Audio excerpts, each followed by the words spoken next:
Kaylee Lines about this challenge for the Harris campaign. Listen. I think the Republicans and Donald Trump have done a good job of engaging black men, of going after the black vote. One of my criticisms of the Democrats, and I'm a Democrat and proud of it, is that we haven't spent enough money and done enough work to engage black men on these questions around the economy, on things beyond kind of policing and criminal justice. Those things are important as well. But how do we actually again raise wages, improve work, and build wealth for black men? Those are big concerns, and so there have been efforts from the right to, sometimes confuse, but sometimes persuade black men. And so we got to acknowledge that and recognize that and go out there and work hard and earn their vote.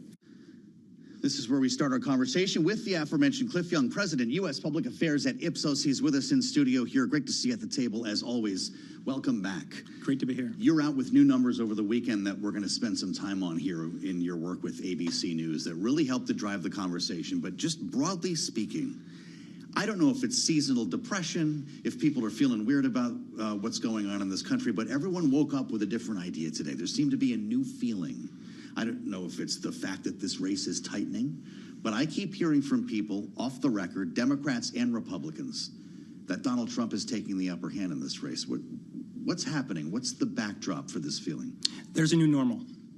And what we can say is that whether it's at the national level or at the state level, there has been a narrowing, ever so slightly. A point here, a half a point there. That's all it takes, right? But there is a concernable and real trend towards Donald Trump. And ultimately, I would make the argument that he, right now, is winning the framing war over the economy. It's the economy, and the economy, or more specifically, inflation. And if you go through and look at those ads in the swing states, they really make the connection between the Biden administration and high inflation, the Biden administration and Kamala. They're very, very effective right now. So when we talk about the constituencies that Kamala Harris is chasing, young black men and suburban women, what you just said fulfills both of those prophecies for Donald Trump, right? That's the why. It's the economy. Yeah, it's inflation. Okay. And I call them here often Biden's inflation orphans. Kamala was able to bring them back into the fold when she stepped in. Her framing of the opportunity economy has been effective, but not as effective as the inflation message on the Trump side. Black Americans, Hispanic Americans, younger Americans, these are the key constituencies that Donald Trump right now is winning over. Interesting to think about it this way, because Donald Trump answers every question, as we just said, with the border. And that's what he was talking about largely yesterday. Why not just continue to hammer the economy as your single issue? Well, Donald Trump, as a spokesman, is a little bit all over the place. Yeah. He's not so focused. The border issues are really important, especially for his base. They mobilize the Republican base. But if you look at those ads that are playing out in the key swing states, they're all about the economy. They're all about inflation. So let's take a look at what you learned. This is Ipsos ABC News. Among likely voters, we should point out a national poll, 50 to 48% Kamala Harris leads Donald Trump. In September, she led that same poll by 5%. Now, for a lot of people, that sounds like nothing. You're talking about 2 or 3 points, but in a race this close, it's everything, isn't it? Yeah, there obviously is a margin of error. We have a little bit of a sample bounce here or there, but definitely things have tightened. This will be a game of inches. Indeed, only a few 100,000 votes will matter in those key swing states. And this poll should be concerning for the Harris camp. Obviously, things can change looking forward, but this narrowing definitely benefits Trump and his campaign. You learned as well, 56% of Americans now favor deporting all undocumented immigrants. That is up 20 points from the first time Donald Trump ran 8 years ago. Maybe he is then choosing the right issue to speak to off the cuff. Yeah, immigration, deportation, unbridled migration, migrants over the border resonate across party lines, especially in the swing states, a swing state like Arizona specifically. It's even an issue that Latinos are divided on. They have certain sort of reservations about the border policy and border policies with the Biden administration. So yeah, it's an issue that resonates at this point. And maybe it carves off half a point here, a quarter point there, but there is a method to his madness. Does history tell us anything about the final weeks of a campaign, the closing 3 weeks that we're in now, as to whether you would see a break in the numbers from here, or is this pretty much what these polls are going to look like on the eve of the election? It always matters. I think, especially in an electoral scenario like this one, which is so close, up until Election Day, those critical messages can potentially carve off some voters here or there that can ultimately push the campaign across the finish line. It will matter up to Election Day. So, could you expect real movement, though, I guess is my question. You're talking about a quarter of a point here. It sounds like this is going to be a 2-point race until we find out who won it. Yeah, we're not going to see jumps like five points, Right. but we might see trends one way or the other, ever so slight, ever so soft, but still discernible. Looks like Kamala Harris has agreed to an interview with Fox News, which is really interesting, seeing her media exposure just last week alone, right? It was Howard Stern, Stephen Colbert. We had the 60-minute shot, and then The View. Most of it pretty friendly interviewers, as opposed to a hard-hitting sort of sit-down being challenged by a journalist. None would be more than that, I suspect, than Fox News. Do any of these late decisions when it comes to messaging, advertising, also promise to move numbers? Or is this something that's fun for me and you to talk about? Yeah, I think interviews with candidates are important, obviously, but what really matters at the end of the day are those messages in loco, in the swing states, via advertising, via word of mouth. Obviously, if she messes up, that's not good for her. Probably there's more downside for her than upside on Fox. But ultimately, it's going to be the entire opera of communications that matters. This is going to be Wednesday, 6 p.m. Eastern Time. So here you have our two candidate interviews. Donald Trump right here on Bloomberg tomorrow at noon. Kamala Harris, Fox News, Wednesday at 6. Brett Baer is going to do the interview. What does that tell you, though, about the type of voter she's aiming at when you cross over to do a Fox News interview? She's not looking to turn Republicans into Democratic voters, is she? Is it for the Nikki Haley supporters who are looking for a home? No, I think she's looking for those inflation orphans. They're on the other side as well. They're working class and lower middle class individuals that might watch Fox for its news value. Specifically, remember, younger Americans, Hispanic Americans, Black Americans, all of which have basically deviated from the fold. They're trying to bring them back in. Does a pollster like you sit around thinking about October surprises, or have we had one or two or three already? Is there a moment that moves this race one way or the other that you're waiting for that you can't predict? Yeah, well, we've had a lot of moments. We have. And that shifted things. It shifted the Three course. of them on the first day of October. Yeah, it will really depend on the event. If there's an event, and what's the qualitative nature of the event? How big and existential is it actually? But ultimately, we're most worried about whether our polls are right, we have the level right, because it's oh so close that a point off in one direction or the other could really define the day. Do you secretly hope that it's not that close for the sake of the country, that we have a clear winner after November 5th? Well, to be quite frank, as a pollster, I secretly hope that it is that close because our polling is showing it's that close. Okay. All news is local, apparently. But even the candidates themselves are saying it now. Let's hope for a blowout so we aren't doing this for a month after Election Day. Yeah, we have the day after issue. To what extent will the American population accept the results? Have you polled on that? Yeah. The extent to which Americans are prepared to wait? Yeah, well, first and foremost, we know that a supermajority of Americans say they will accept the results. Republicans are a little bit more sort of wishy-washy because they think the result probably won't be fair, or they're more than likely not to be fair. But time really matters. Yes. The longer it takes to count and get it together, the less likely people are to believe the results. Which is troubling, because it took us till Saturday last time. We could do it again. Cliff Young with us, live in Washington from Ipsos. This is Bloomberg.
521 on Wall Street. I'm Amy Morris. U.S. Acting Labor Secretary Julie Su is reportedly heading to Seattle to meet with Boeing management and the union to try to get both sides back to the bargaining table.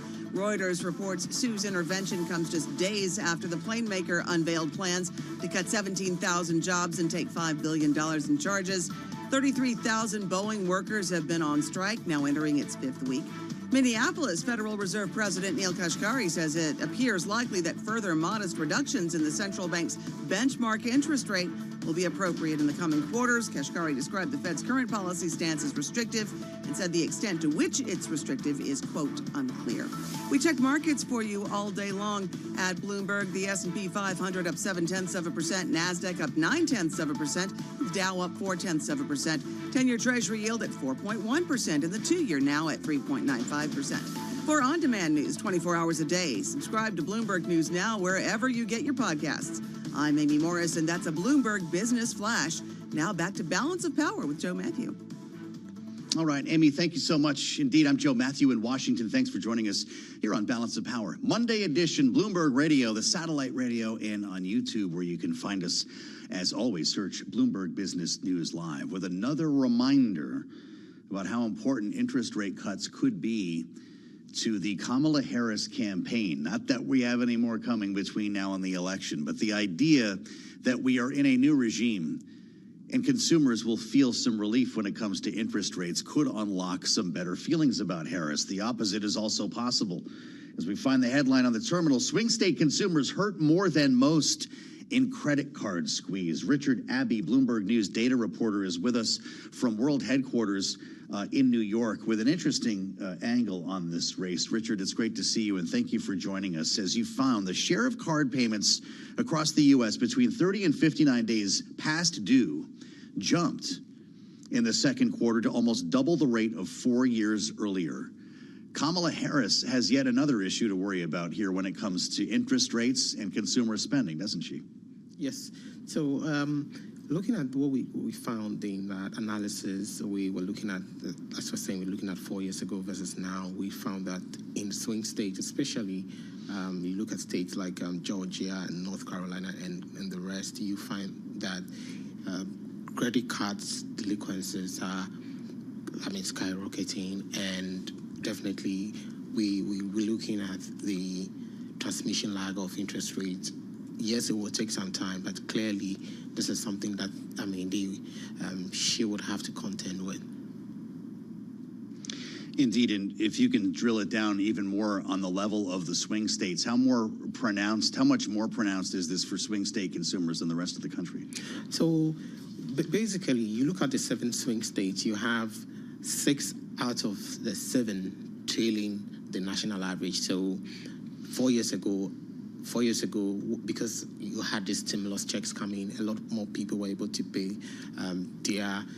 down their debt. But where we are currently, 6 of these 7 states, when it comes to credit card delinquencies, are trailing the national average. And the same thing goes to so we also look at auto loans, where the swing states, you have quite a number of them are also trailing the national average. So it's more about some sort of consumer pain when you look, whether you look at credit cards, you look at auto loans, you look at even student loans.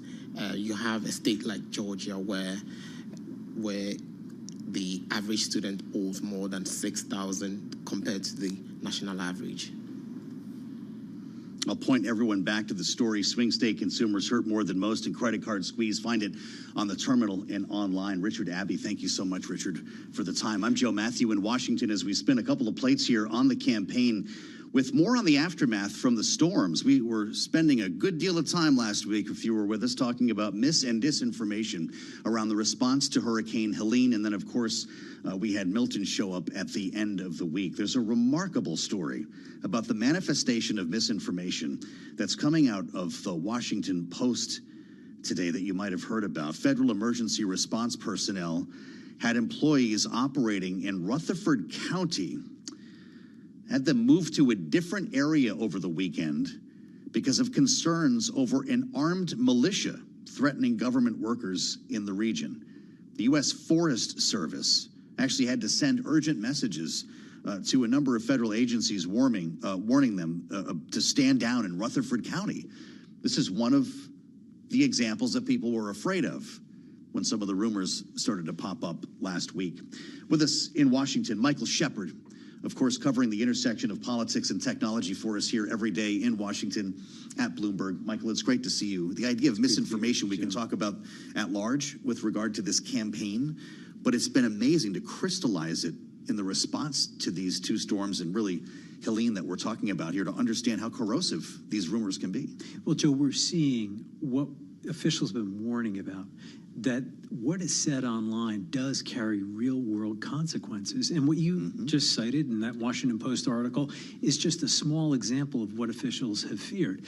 Last week, almost a week ago, as Milton was bearing down in Florida, FEMA had to devote its briefing, its pre-storm briefing, to trying to dispel some of the rumors surrounding the storm. And they even went so far as to create a rumor response page, something we had never really seen before from federal emergency management officials. Isn't that something? It really is something, and it kind of signifies where we are in the world today. Disinformation is not only seeping into the election, we're not only seeing it here in the U.S., but we're seeing it elsewhere in the world, in the U.K. and Brazil, and really in every country. Right. And it's becoming harder and harder for governments to combat. Much of this amplified by Elon Musk and his X platform, someone you cover a lot in a company, or at least the side effects of this that you cover a lot. So it's a chicken and egg. We've got a major trust problem here. Is that why we see the misinformation run rampant, or is the misinformation causing the mistrust? Well, I'm glad you brought up the whole issue of trust, because in the reporting for a big piece that we published last week, I worked with colleagues in London and here in Washington on it. I talked to a Georgetown University professor, Leticia Bodie, who described it really well. We have seen such an erosion in public trust that it creates an opening for these kinds of rumors, these kinds of bogus claims to not only gain purchase within a segment of the population, but then to spread. They don't just spread online. They spread by word of mouth. They spread from one friend or family member to another, and they really take hold.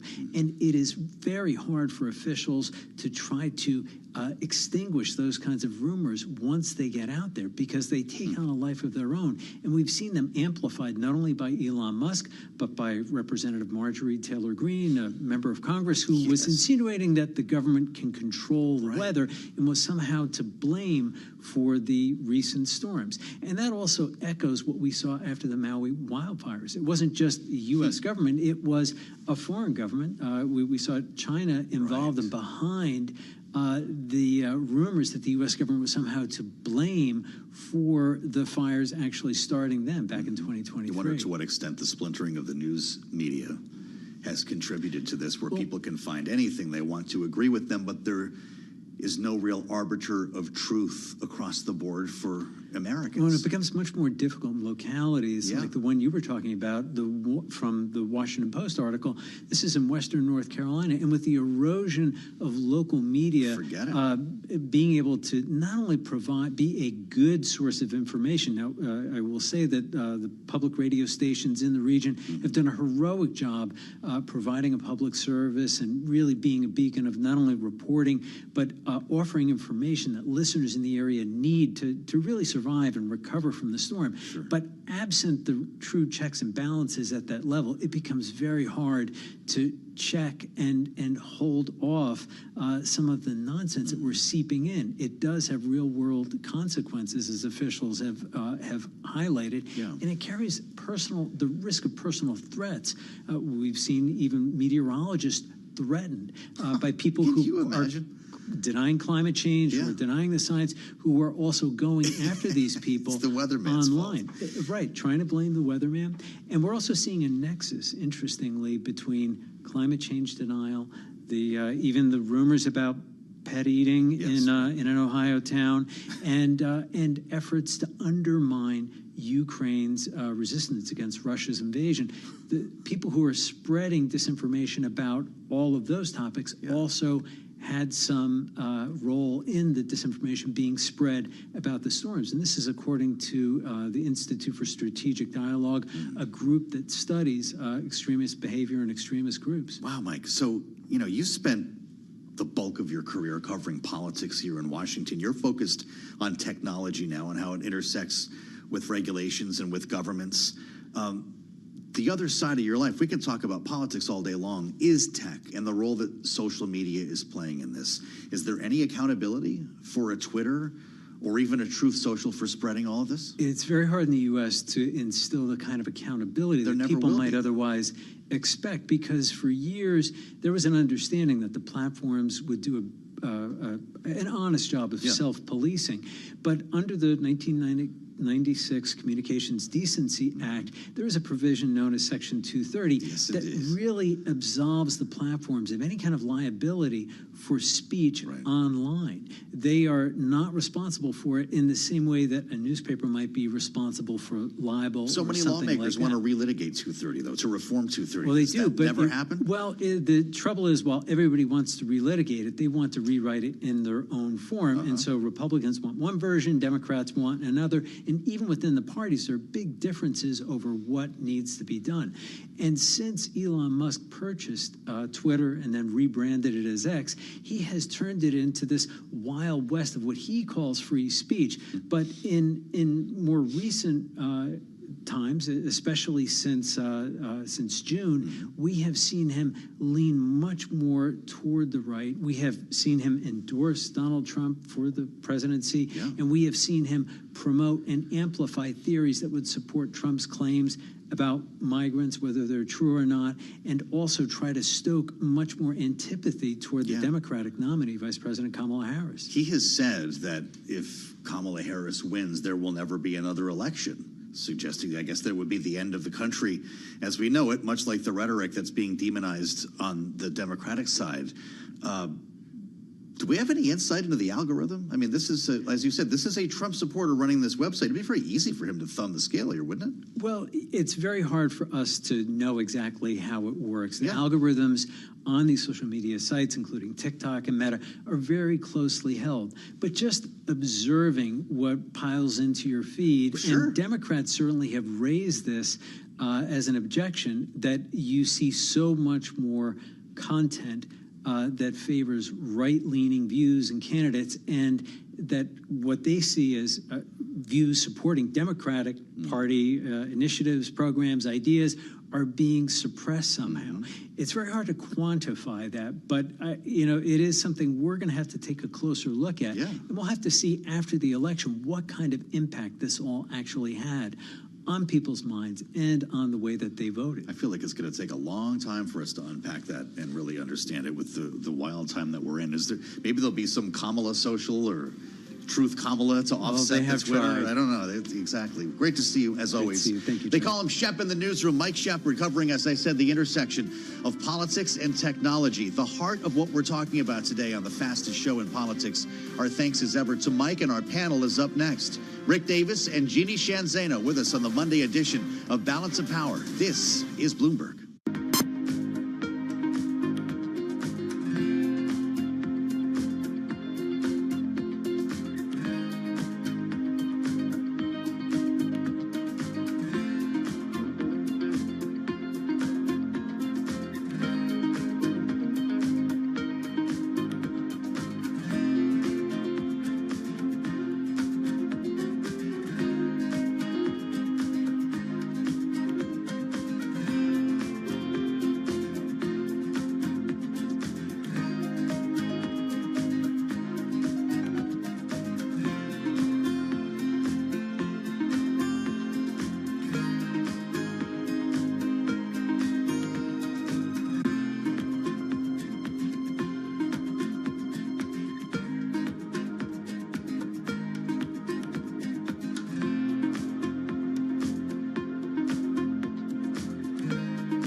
It's 12:40 on Wall Street. I'm Amy Morris. European car makers showing off affordable electric vehicles at the Paris Auto Show. Stellantis partnering with China's Leapmotor to bring down the cost of its EVs. CEO Carlos Tavares tells Bloomberg that governments need to offer better incentives to bring electrics closer to the price of internal combustion vehicles.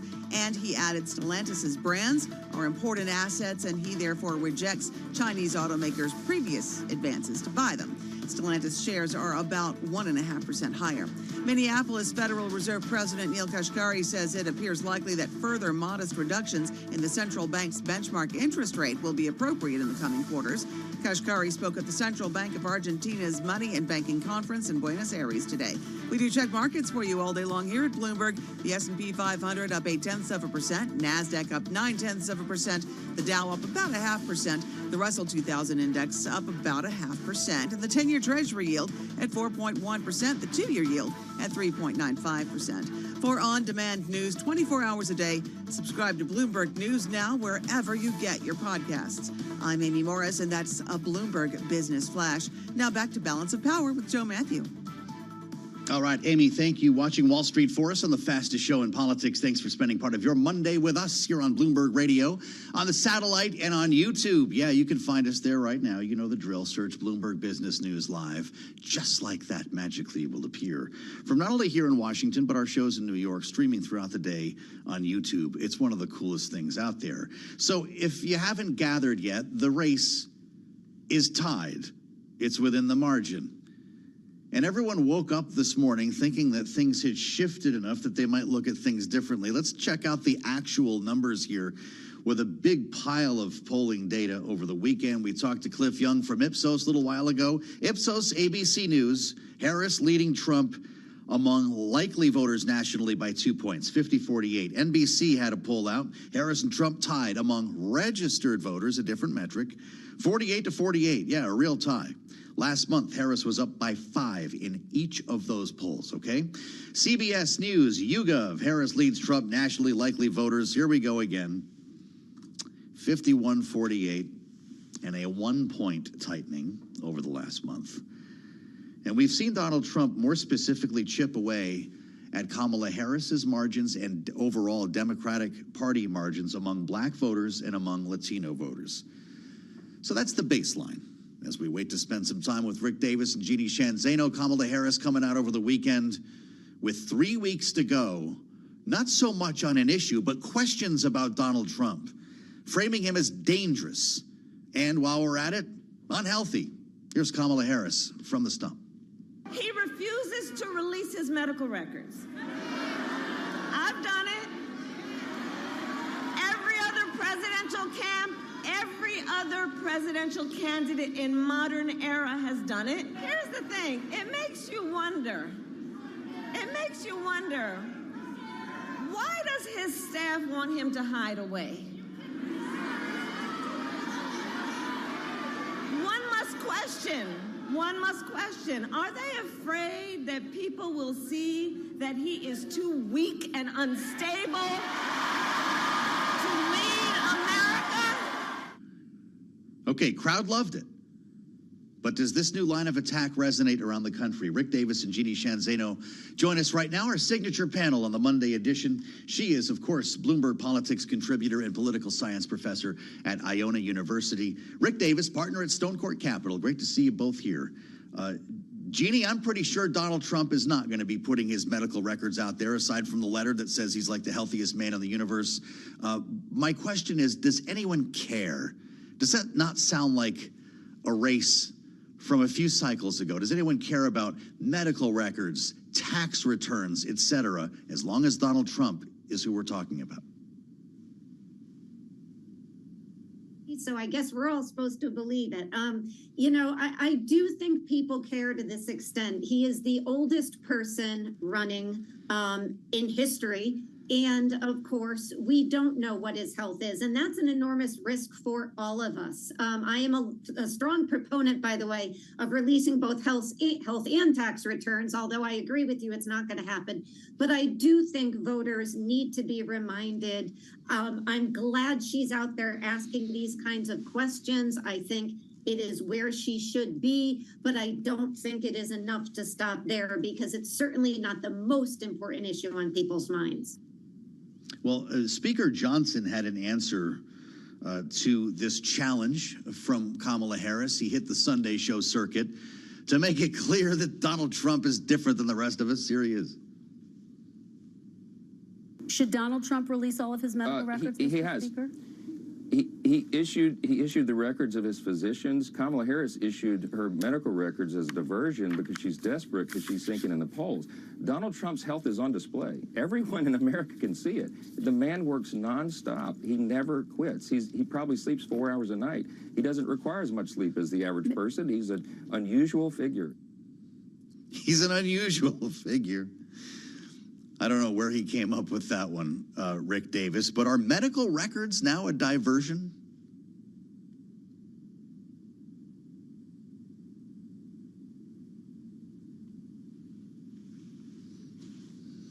You guys hear Rick? I'm not. All right. Well, Jeannie, what do you think? Are medical records a diversion? Like it when you mute Rick so I get more time, and I'm just kidding on that. You know, I don't think it is a diversion. I do think the issue of age plays. Look, it played big for Joe Biden. It got him out of the race. But again, I don't think it's the only issue on voters' minds. So it is a question she should ask. It is a question that excites a Democratic rally crowd. But this is all about getting to those undecided voters, people who may or may not vote. And for those folks, it is all about the economy. And so, you know, Bloomberg's forte, that's where she's got to be. What is she going to do for them different than what has happened in that regard under the Biden administration? Because they aren't quite happy with that. So, again, that's where I think the closing message should be. Okay. I appreciate that, Jeannie. Rick, I'd love for you to take a swing at this because in the time that you were running presidential campaigns, you wouldn't dare say no to a challenge like that, right? This was part of the process. Put out your tax returns, put out your medical records. Are we just beyond that now? Yeah, I mean, in 2000, when John McCain first ran, we literally got 800 pages of medical records from his entire career in the military and subsequent to that and put them out for public view. Things have changed a lot, but not that much. I mean, one of the things that Trump campaign has to be very aware of is there are people who haven't made up their mind on him. It's a very personal decision to pick a president. It is not like picking a senator or a governor. American voters like to feel like they're part of that equation, that they've kicked the tires, that they know the person. And so I do think there could be potential value in the Harris campaign going after Donald Trump. You know, his capacity to lead, his capacity to function as president because of his age and his health. And I think that even Johnson's comments raise a specter, like the guy's only getting, 4 hours of sleep a night. I'm sorry, I want my president to get 8 hours of sleep at night. I don't think that's such a good thing. And then when you see him on the stump, which is why, the Harris campaign says, watch his rallies, he's not very functional on the stump. So the reality is, I do think this is a line that she's going to pursue because she saw it work very effectively against her boss, President Biden. Yeah. And she wants to employ some of that concern that voters might have. And I think the punchline at the end is, and do you really want, J.D. Vance as your president because of the infirmity that exists, the potential exists for Donald Trump? But of course, people have never looked at him that way, not the way they looked at Joe Biden. Jeannie, is Kamala Harris going to have to work overtime to make Donald Trump look older than he appears on the stump? Because the stem winders, the Hannibal Lecters, the sharks and electric boats and all that stuff don't seem to be moving anybody in that direction. Yeah, I mean, he comes across in a much different way than Joe Biden. But if you actually listen to him, if you pay attention, which is why they keep telling everybody, go watch the rallies. You can see that he has aged, as we all have, since 2016. And he is, again, the oldest person to run, myself included. And, he's the oldest person to run. He would be very old if he got into office by way of presidential old. And this is something Americans told us very clearly they're not comfortable with. So I do think it is something she needs to talk about and keep talking about. But for those undecided voters, voters, it's got to be more about them than Donald Trump. And this is where I think she's got some work to do. What are they going to risk if they choose Donald Trump? Are they going to risk their health care, their freedoms, their jobs, the economy? Are they going to get more taxes? You know, all of those things. She's got to talk to those undecided voters in a way that matters to them, not in a way that is solely about Trump's age. Although, again, I think it's an important line of attack, but it can't be the only one. In that event in North Carolina where Kamala Harris was talking, where we just showed that bit of video and heard that sound from, they will begin early voting on Thursday. We spoke earlier this hour with Mike Shepard about the confusion and the misinformation surrounding Hurricane Helene that has really hampered some efforts in the western part of the state. But knowing that this is happening now, Rick, Kamala Harris said the election is here. I keep reminding everybody, oh, we're 22 days out, but the election is here. To what extent do you recalibrate your messaging knowing that people are voting while you're talking? Look, I mean, that's typical in every election, but I would say we are now into the third week before the election, and this is closing arguments. Yeah. I mean, the third week is different than the fourth week. And so it's a sprint now to Election Day. And as you described, North Carolina voters are voting today, as are a dozen other states.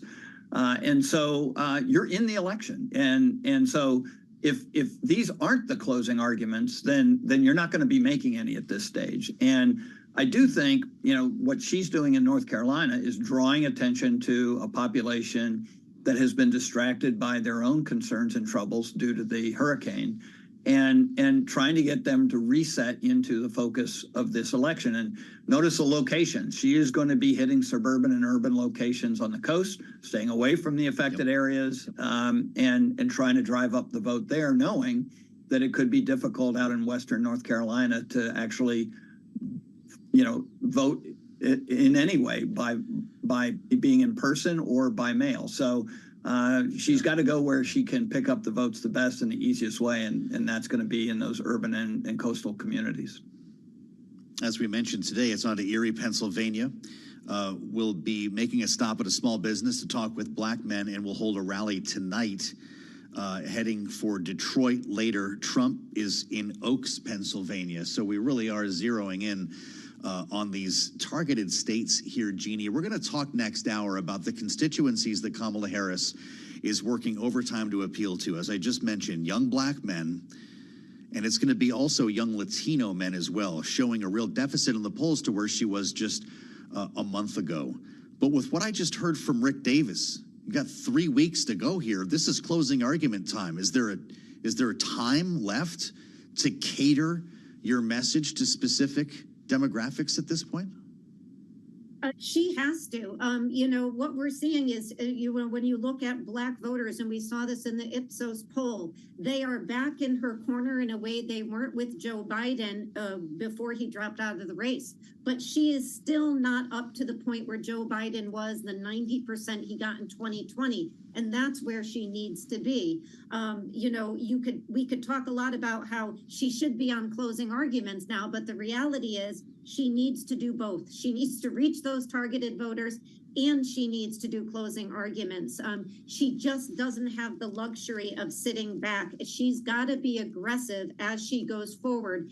And quite frankly, she's got to take something of a page from Donald Trump's book, and she's got to be aggressive. And she's got to scare people straight, scare them in her mind into seeing what the reality of their lives in a Trump 2.0 might be and why they should not risk it. That's what she's going to have to do. And we heard, you know, Barack Obama out on the stump trying to make this case. He got some pushback on that. But one of the big questions he asked as it pertains to North Carolina, which is a question she would ask, when did it become okay? When did it become okay to lie to people in need? Those are the questions that she needs to ask, because that should get people angry, hopefully on her part, to go out and vote for her. Rick Davis and Jeannie Shanzano, our signature panel here on the Monday edition of Balance of Power. They're going to be back, as I mentioned, in hour 2, and we're going to look at the fight for these constituencies in the closing weeks of the campaign, with closing arguments now underway. Definitely stay with us for more from Rick and Jeannie. We'll talk to Tony Capaccio, our Pentagon reporter, about a new shipment and the most significant deployment of troops to Israel since October 7th. Also, Denver Riggleman, the former Republican congressman, will join us here on the battle over misinformation on the campaign trail. Stay with us. This is Bloomberg.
politics to the world of business.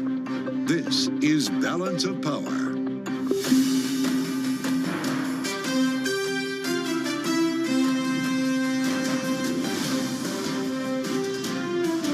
Live from Washington, D.C. It's the first significant deployment of U.S. troops to Israel since the war in Gaza began. Welcome to the fastest show in politics as the Biden administration sends a new missile defense system along with about 100 American troops as Israel prepares its response to Iran. I'm Joe Matthew alongside Kaylee Lyons in Washington. Welcome to the Monday edition of Balance of Power. This conflict still in our view here, Kaylee. Unclear exactly what Israel's next move will be. No, we are still waiting in the aftermath of Iran's attempted attack on Israel when it sent hundreds of missiles its way. Of course, missiles largely intercepted, in large part through Israel's Arrow system. That's right. But what the U.S. is now providing to Israel is intended to supplement that. The Terminal High Altitude Area Defense Battery, and it's operated by 95 American troops. Obviously, Joe, we've already known there are American assets in the region on carriers and strike groups and the like. Right. This is literal American boots on the ground. Boots on the ground in Israel. You need those 90 or so troops to operate this system. They call it THAAD at the Pentagon.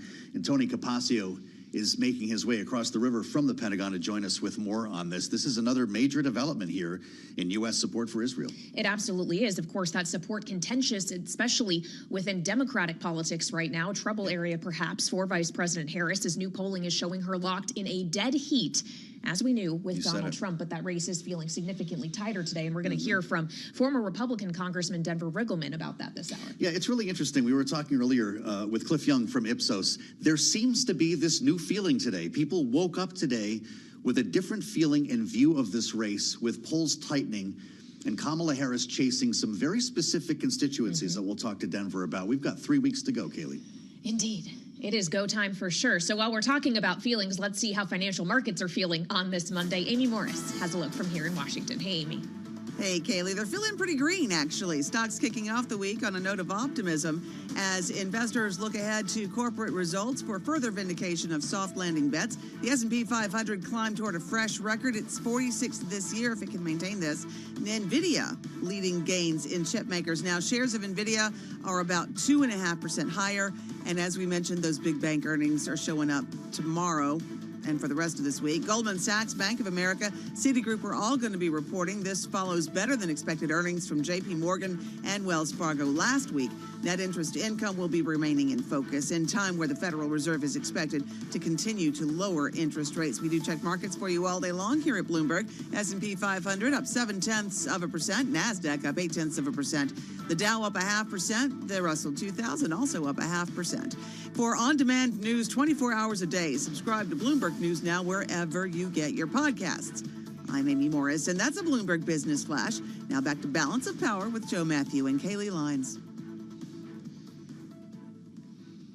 All right, and thanks for being with us here on the Monday edition of Balance of Power. I'm Joe Matthew, Bloomberg Radio, Bloomberg TV, and of course YouTube, where you can find us right now. Search Bloomberg Business News Live. We just mentioned it earlier, THAAD. It stands for the Terminal High Altitude Area Defense Missile System.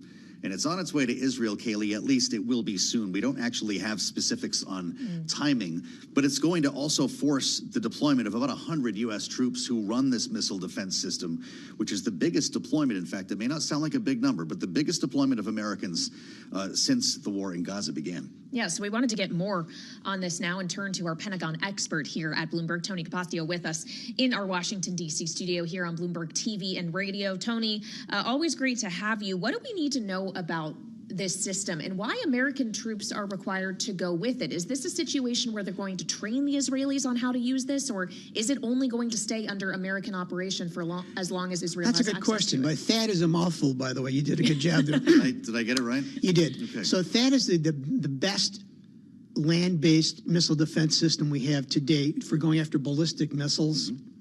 It has 95 troops actually man them. There are like 7 or 8 launchers. They have 48 missiles apiece, roughly. Okay. So it's like 48 missiles. The Army's only got 7 of these batteries. Wow. One is in Guam, one is in South Korea, excuse me. Yeah. And the others are for deployment. The U.S. sent these to Israel in 2019 in Israel proper. It's part of hostilities there. Excuse me. Sure. But the U.S. and Israel have tested, have trained on these systems in a interoperable kind of a mix and match of air defense systems. One called Cobra, Juniper Cobra, and then another one called Juniper Oak over the last decade. Yeah. So the Israelis and the U.S. are pretty well connected when it comes to the minuet of missile defense, sending signals here and there.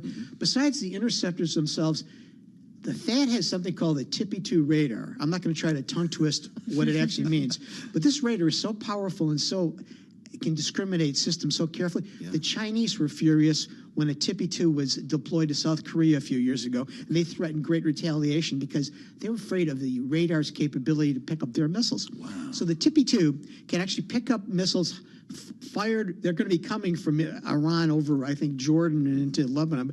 They can pick these up, cue it to the Navy vessels we have in the region. There's like 3 missile defense vessels in the Eastern Med right now, and also cue Israel's aero defense systems. So you have an umbrella. In theory, it's an umbrella, but that's the theory, behind the madness there. The theory, the magic behind missile defense. This TPY-2 radar is almost more important than the interceptors in terms of being able to pick up and be the quarterback of the integrated air defense that Israel hopes will be successful. And the level of integration is pretty remarkable. I can't think there are many countries we have that type of arrangement with.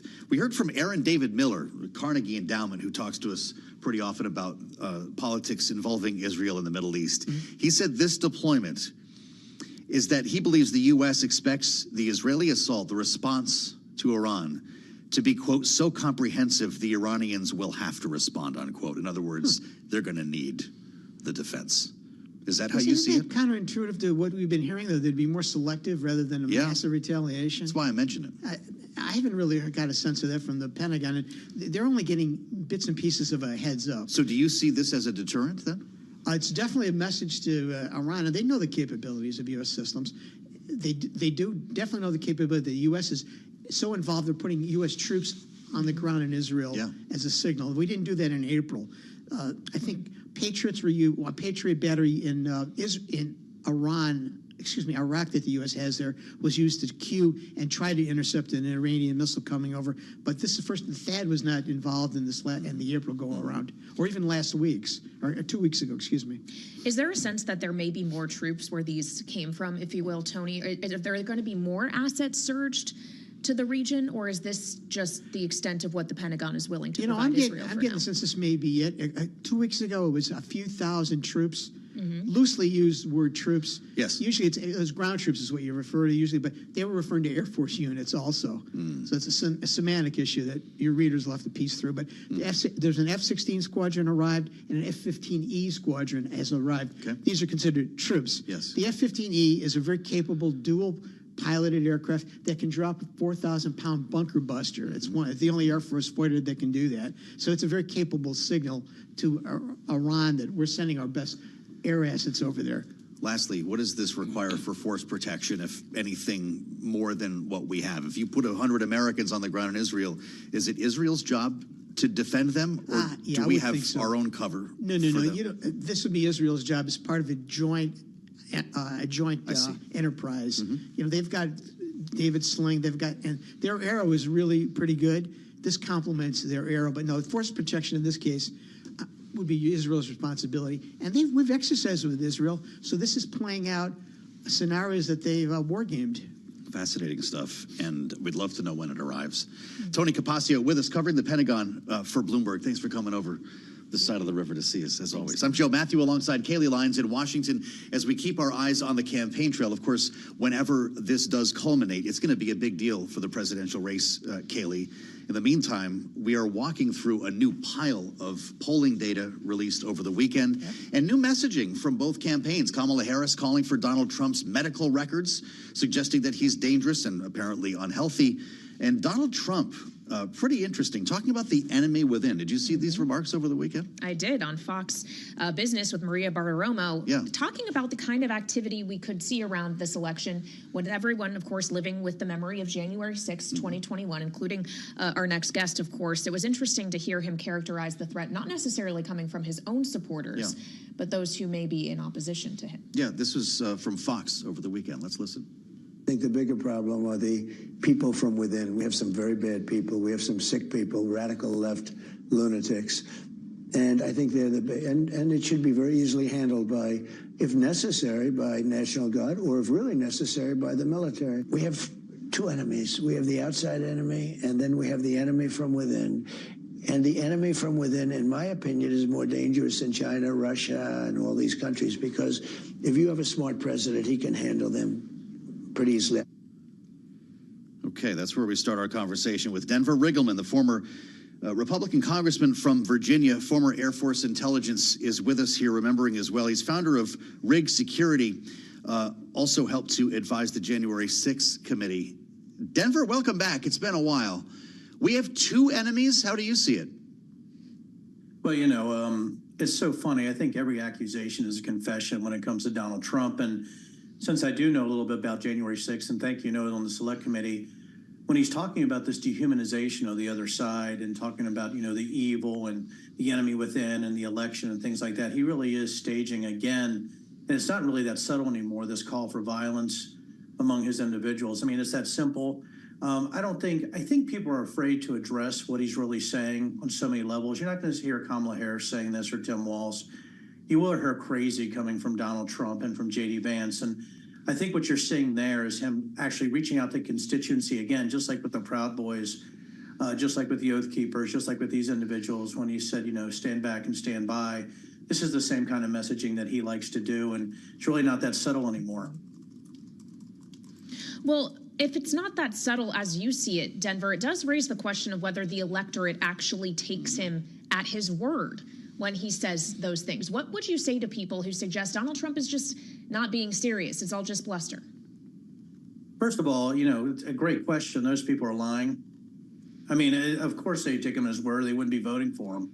And it's that simple, too. And, here's the reason, I'm part of Republicans for Harris, and there's a reason that we're reaching out to specific constituencies is because we are going against other constituencies, and some of those constituencies are like flat earthers, those who believe that J6, the election was stolen, those who believe that there's that FEMA, there's actually conspiracy theories about FEMA around Hurricane Helene or Hurricane Milton, those idiots, right? And you're talking about too, I don't know if you guys saw the Tim Walz emails where, they're accusing him of the most vile things with made up emails that's coming out today. And I think that's what you're seeing is you have these disinformation constituencies and these radicalized constituencies, and then you have other people trying to reach out to a more sane and rational portion of the population. It's interesting what happens when people lose trust in the arbiters of truth, right? Whether it's the media, whether it's the administration, the government as a whole here, Denver. So it's difficult to get a sense of where we're going with all of this. There are reports in the Washington Post that armed militias are moving around western North Carolina trying to block FEMA from getting to certain places following Hurricane Helene.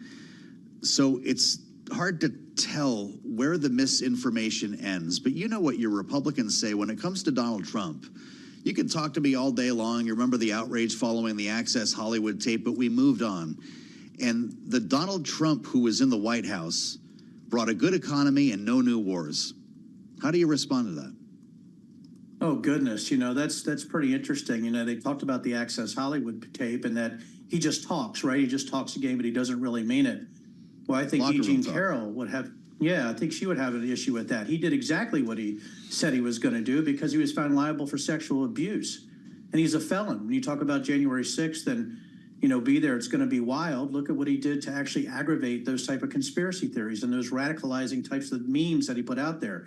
And you just talked about FEMA, right? Armed groups or militias. He was part of fanning the flame there. Donald Trump is a conspiracy theorist, or he likes to radicalize people when he knows it's untrue. And both of those options are just awful for somebody who wants to be POTUS. So, again, it comes down to, I think this is about going against that type of disinformation on a level we have never seen. Social media has allowed it, but I just don't think Democrats, independents, and even the center right realize how strong the far right information ecosystem is. So with all that said, Denver, we're now just 3 weeks out from Election Day. What are you potentially looking for or bracing for on that day and in the days that could follow, knowing it may be uncertain for some time who actually won the election and whether or not they're going to accept those results? Listen, here's my greatest hope. I mean, and I'm glad you're asking me such easy questions today. Thanks, guys. Holy crap. These are tough. Wow, just so easy. Just a walk in the park today. Here's my hope. I hope that anybody on the left, center, or center, independents, when this election is called one way or the other, they follow the norms of the United States Constitution and we allow for the peaceful transfer of power. The issue that you're going to have if Donald Trump wins or Donald Trump loses is you're going to have a far right activated, I think, type of violence centers, but it's not going to be at the Capitol. What my biggest worry is counting centers. It's election workers. It's state capitals.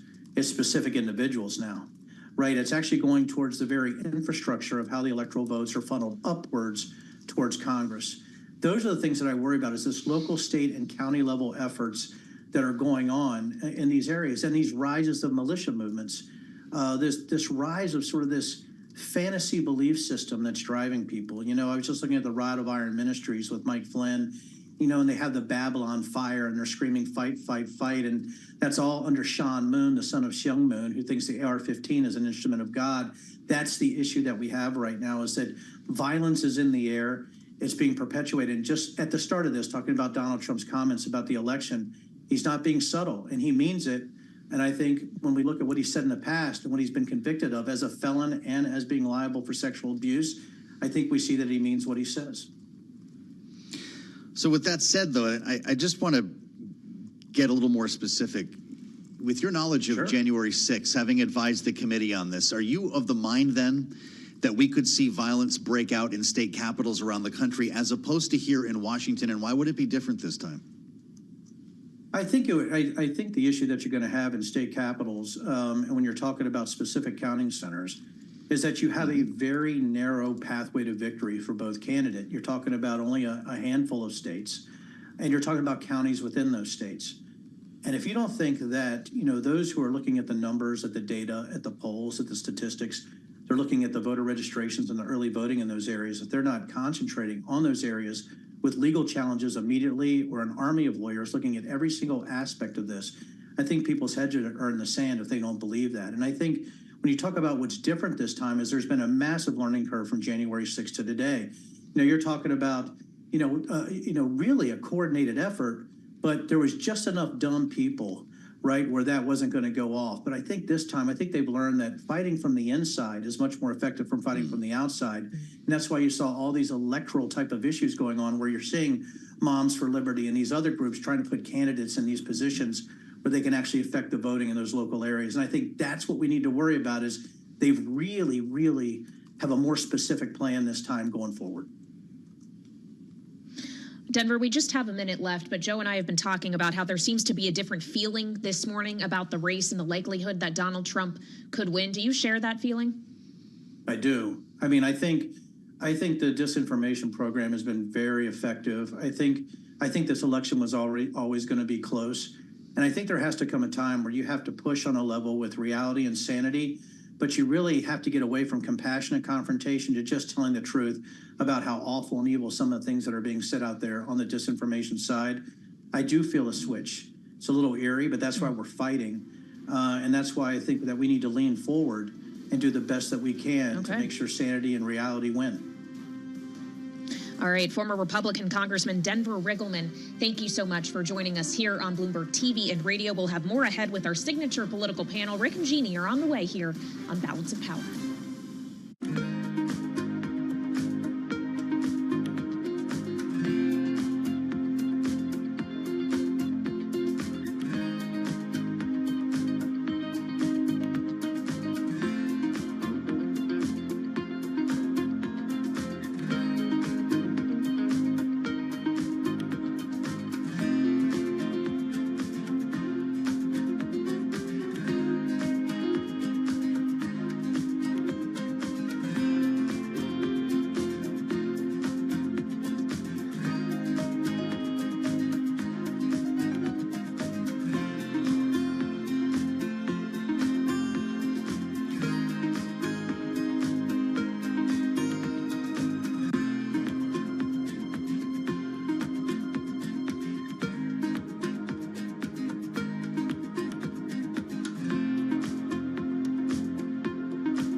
It's 1:21 on Wall Street. I'm Amy Morris. Minneapolis Federal Reserve President Neil Kashkari says it appears likely that further modest reductions in the central bank's benchmark interest rate will be appropriate in the coming quarters. Kashkari described the Fed's current policy stance as restrictive, and he said the extent to which it is restrictive is, quote, unclear.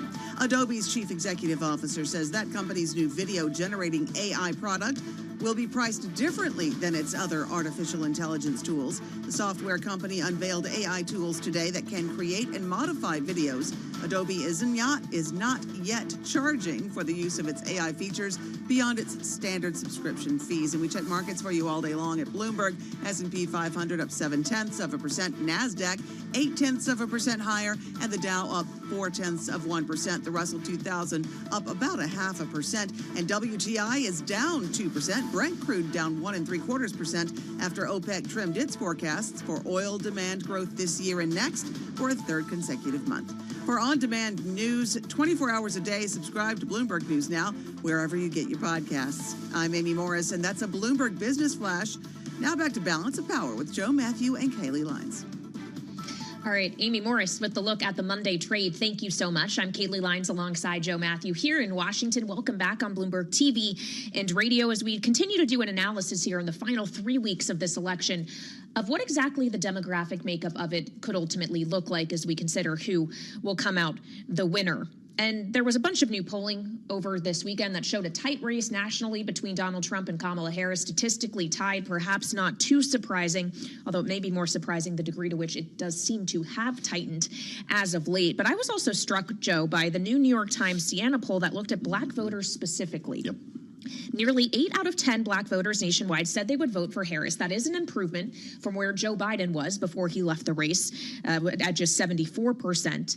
But then you look back to 2020 when Joe Biden picked up 90% of black voters in his very narrow victory. Kamala Harris is not yet back at where Joe Biden was last cycle. 15% of black voters said they plan to vote for Donald Trump, a 6-point increase from 4 years ago. This is very perplexing for the Harris campaign.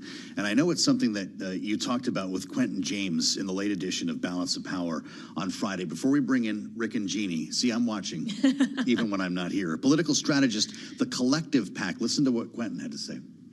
I think the Republicans and Donald Trump have done a good job of engaging black men, of going after the black vote. One of my criticisms of the Democrats, and I'm a Democrat and proud of it, is that we haven't spent enough money and done enough work to engage black men on these questions around the economy, on things beyond kind of policing and criminal justice. Those things are important as well, but how do we actually again raise wages, improve work, and build wealth for black men? Those are big concerns, and so there have been efforts from the right to, sometimes confuse, but sometimes persuade black men. And so we got to acknowledge that and recognize that and go out there and work hard and earn their vote. It's one of the data points that has people feeling differently this morning and today. If we get back to the overall narrative that we began with, and our political panel back with us now, Jeannie Shanzano and Rick Davis. Rick is, of course, partner at Stone Court Capital, and Jeannie is political science professor at Iona University, senior democracy fellow at the Center for the Study of the Presidency and Congress. Thanks to both of you for being here. We're looking forward to picking your brains on this. Jeannie, did the world feel different? What happened over the weekend? Was it just these key constituencies? Young black men for Harris, suburban women for Trump, that make people feel like the ground is shifting beneath their feet? Yeah, some people are describing this as a vibe shift. For me, as I step back, I think the race has tightened back to where it would have been if Joe Biden hadn't been at the top of the ticket initially. We always knew it was going to be a race. It is a very tight race. We know there is an enormous gender gap, and you were just talking about the gap on black voters, and Kaylee's point from the New York Times poll is absolutely true. Kamala Harris is back from where Joe Biden was earlier in this race, but not back to where he was in 2020. And I'm quite frankly not sure if she's going to get there. And this is why, because we're talking about black men, sort of focusing on the aspect of that. but it is a male aspect that we need to think about. Men across the board favor Donald Trump as women favor Kamala Harris in large numbers. So one thing I think Kamala Harris needs to think about is, yes, appeal to Black men, but she's got to close the gap with men overall. And that means focusing, just where Clinton was talking about, on the economy, jobs, inflation, cost of living. Well, so let's look further at some new proposals that she's put out today with aim at addressing this specifically with Black men. A new program for Black entrepreneurs would provide 1 million loans that are fully forgivable up to $20,000, according to the campaign. She also pledged to support a regulatory framework for cryptocurrency, which, according to surveys, 20% of Black Americans own. She also vowed to work with Congress to legalize recreational marijuana and make sure Black men are able to create businesses and access jobs in the cannabis industry. Rick, does any of that pull more Black men onto her side? You know, it could, but I just want to put it in perspective. Yeah, Trump is getting more young Black men than he got in 2020, let's say 25%. That is 1% of the electorate, and even less than 1% of the electorate in the targeted swing states. So it's 1/10 of 1% that is moving inside this cohort of electorate. That's not really what's driving it. Jeannie, I think, picked on really the big issue, and that is you've got to divide along education, voters with college educations and voters that don't, that are defining this election. And the biggest spike that's occurred since this election started is a massive female gender gap that now exists in this campaign. I mean, Harris is getting, probably 40% more white women than Biden had in 2020. And the decline slightly with the number of white males supporting Trump. So it's a different look at this election if you really start slicing and dicing the big muscle movements, and that is, along those lines. So speak to the psychology shift then, Rick, and what it's like to be inside a campaign on a day like this. What causes people who are paying attention to wake up 3 Mondays before the election and feel differently than they did when they left work on Friday? Is it the polling data that came out from over the weekend? Is it the messaging that we heard from the two campaigns, or the fact that this thing is still tied? Well, it could be they're all hungover. I mean, this might have been a big weekend of parties. I don't know. But the reality is, as we talked before, 3 weeks is an election, right? They're voting in almost every one of these targeted states now. It gets tight. Campaigns seize up. It's harder and harder to make decisions. There are fewer and fewer decisions to be made. And so everyone's running around trying to figure out what they can do and what's left to do. And really, at the end of the day, the campaign is pretty much baked at this point. I'm a little surprised that the Harris campaign isn't more aggressive. Doing one event a day is not what I would call diving to the finish. And I think this is what they have to worry about, is that Donald Trump is very good at sort of packing the schedule and doing more toward the end of the campaign. I mean, a month ago, he was playing golf and having a great time and doing 2 events a week. He has stepped up his schedule significantly. So somebody's got to try to grab what little momentum might exist in a dead heat race like this. But we rarely see elections this close. We didn't see it coming this close in 2020. And this is a unique election. It's different than 2020, but it's just as close. And so it's going to be very hard for campaigns to get comfortable between now and the end of this thing. Well, if we consider the schedule here, Jeannie, it's not just organized campaign events, but also more interviews we're seeing Kamala Harris do, including scheduled for Wednesday evening, Fox News. She's sitting down with Bret Baier. What do you make of that? Yeah, I think she is recognizing a couple things. Number one, voters are registering in larger numbers with the Republican Party. This is an important switch we have seen in the United States. So that number right there means she's got to appeal to those voters, and she won't pull off a lot of them, but even a few would be helpful. So those are those Nikki Haley or Never Trump Republicans, if you will. So that does make sense. But I think since time is so short, I do think she's got to be careful of putting herself on a journalist schedule.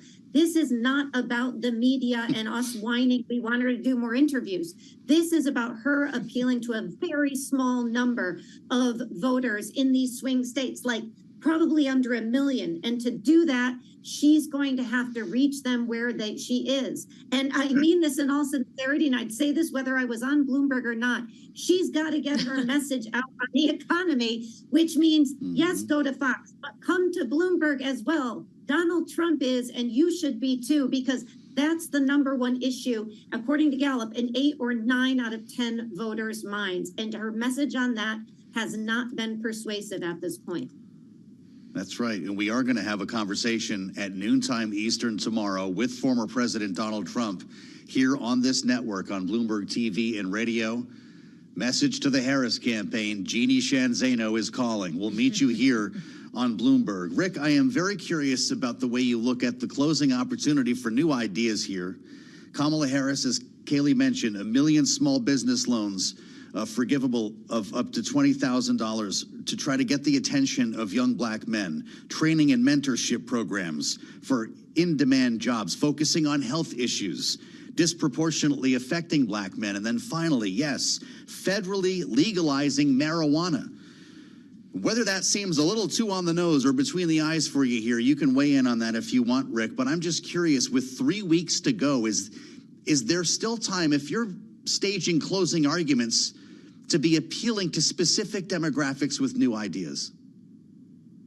Probably not. I get why they're doing it. They rolled out, Barack Obama last week to lecture young black males about their responsibility to vote for Kamala Harris. I'm not sure how effective that was. So they've doubled down to sort of give a carrot after the stick approach. And maybe they needed to do that just to stem some negatives that might have been seen in the polling over the weekend based on the Obama lecture. But the bottom line is what's really going to turn the election at this stage is get out the vote and generating some of that momentum. So these policy prescriptions are very, very patchwork at this point. You're not going to have these. I bet you'll never see this in a TV ad, for instance, in any of the inner cities of America that might be seeing some of the declines with young black men. But the reality is that doing voter contact and getting these absentee ballots in is really the key to the success. You can literally win the election between now and Election Day by doing the proper ground game. And I think that's where both campaigns are clearly focused. There's been a bigger investment dollar-wise by the Harris campaign. But this is Elon Musk's latest venture into politics, is running the ground game for Trump. And so we're going to see just how effective he is. We know he can land a rocket in a pair of chopsticks. But the question is, can he actually turn out the vote for the Trump campaign? Yeah, is that rocket science too? Rick Davis of Stonecourt Capital and Jeannie Shanzano of the Center for the Study of the Presidency and Congress, our signature political panel. Thank you both so much for joining us here on Balance of Power. We'll have much more still ahead, especially when it comes to how markets are viewing this election here on Bloomberg.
1:40 on Wall Street. I'm Amy Morris. Elliott Investment Management has called for a special shareholder meeting at Southwest Airlines, officially kicking off the firm's first U.S. proxy fight since 2017.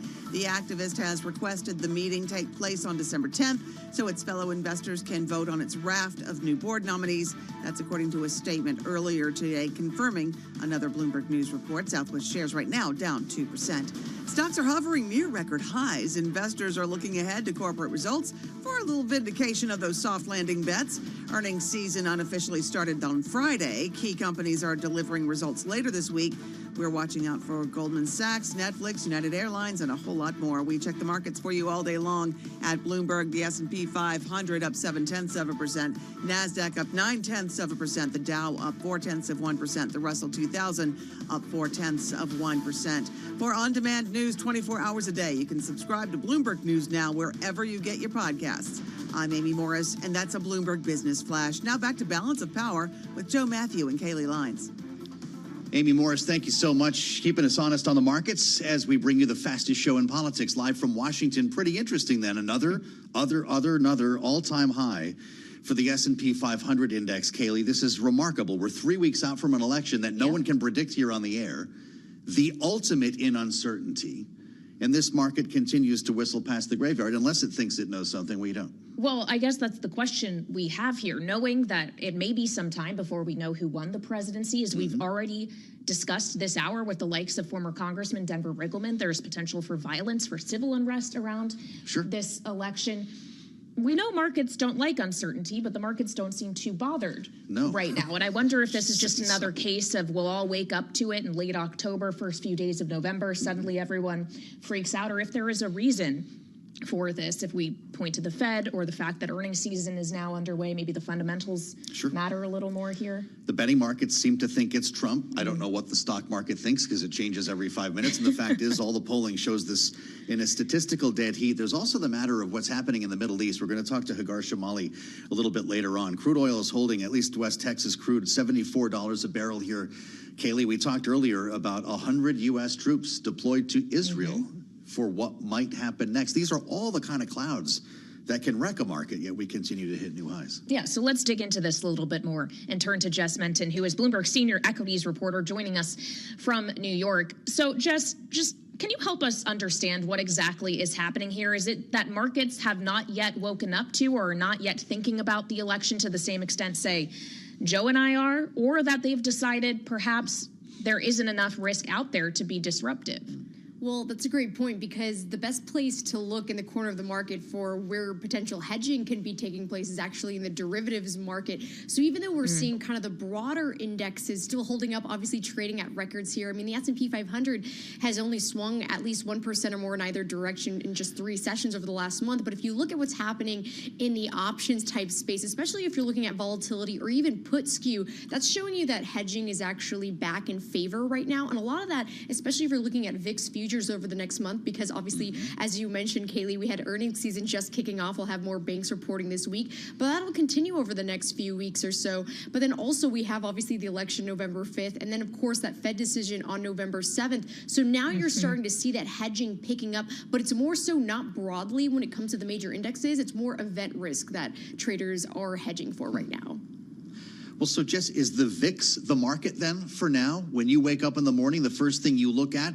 Or is there more to it than that as we head toward November? We've got a lot of different cross currents. We hear about the Trump trade, for instance, crypto and Bitcoin. Is that the market? How are you gauging the way Wall Street and investors are looking at the election? Well, if you want to look at another sign that traders don't want to bet on lower volatility right now, if you're looking at traders, they're actually cutting their net short position in the VIX futures to the smallest since January of 2019. So even though if you look over at the VIX right now, it's trading just below 20, but it's still over 30% above its average so far this year. So if you're looking at the futures trading right now, you're still looking at that there is that event type of risk there. So sometimes it doesn't always show up if you're just looking at the VIX. Obviously, 20 is that kind of psychological level there, where if it tends to be above that, volatility can still be elevated. But if you're looking at the futures positioning, that's telling you that people are positioning for event risk there.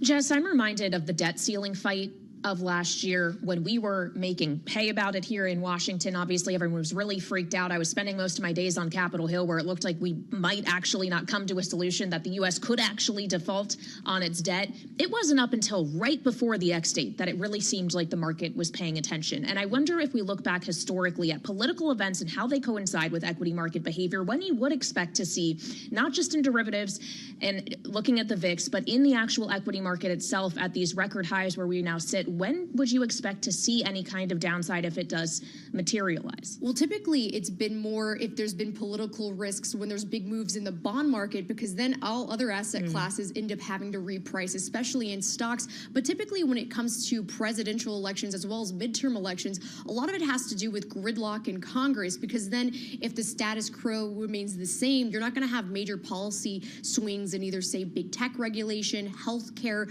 fossil fuels, all of the above, and so many other different types of issues. So that's actually, when I'm speaking with portfolio managers, they're more keen on. Obviously, it's important to see who's leading the country and who's in charge of those types of policies that could potentially put in place. But if there's a sweep in either direction for either party, that's when portfolio managers in particular, especially hedge funds and other traders, would have to make bigger moves. So they're trying to gauge it beyond even just who's going to be president, but what Congress and the makeup of Congress looks like. Want to have this conversation a lot more often as we get our way toward November 5th. Jess, thank you so much. Jess Metton, watching the markets for us here on Bloomberg TV and radio. She is senior equities reporter on the resilience here of this market. Or maybe it's about what we're ignoring. Because, Kaylee, as we mentioned, it's not just the U.S. election, it's the situation in the Middle East that's driving the energy sector, certainly, and a lot of uncertainty about what might happen next as we wait for Israel now to respond to Iran. Hagar Shamali joins us right now for more on the Middle East. Hagar, it's great to have you back here. Of course, former director for Syria and Lebanon at the National Security Council, now Greenwich Media Strategies. We've been talking, Hagar, about this new THAAD missile defense system that the U.S. has greenlit for use in Israel. It's going to bring about 100 American troops along with it. They're needed to operate the system here and maybe train Israelis while they're at it. At this phase, what does it tell you, the motivation behind this deployment, as a deterrent or an acknowledgement that Israel's about to go big? Well, perhaps a little bit of both, but it's not totally unprecedented to move this kind of missile defense system to Israel. The U.S. moved the THAAD missile defense system to Israel after the October 7 attack last year. And so it is something that is meant to beef up that security, to definitely send a message across the Middle East that the U.S. is going to defend Israel, is going to stand and support Israel, in case of any kind of attack. But it certainly indicates that they are expecting something and they want to be there just in case.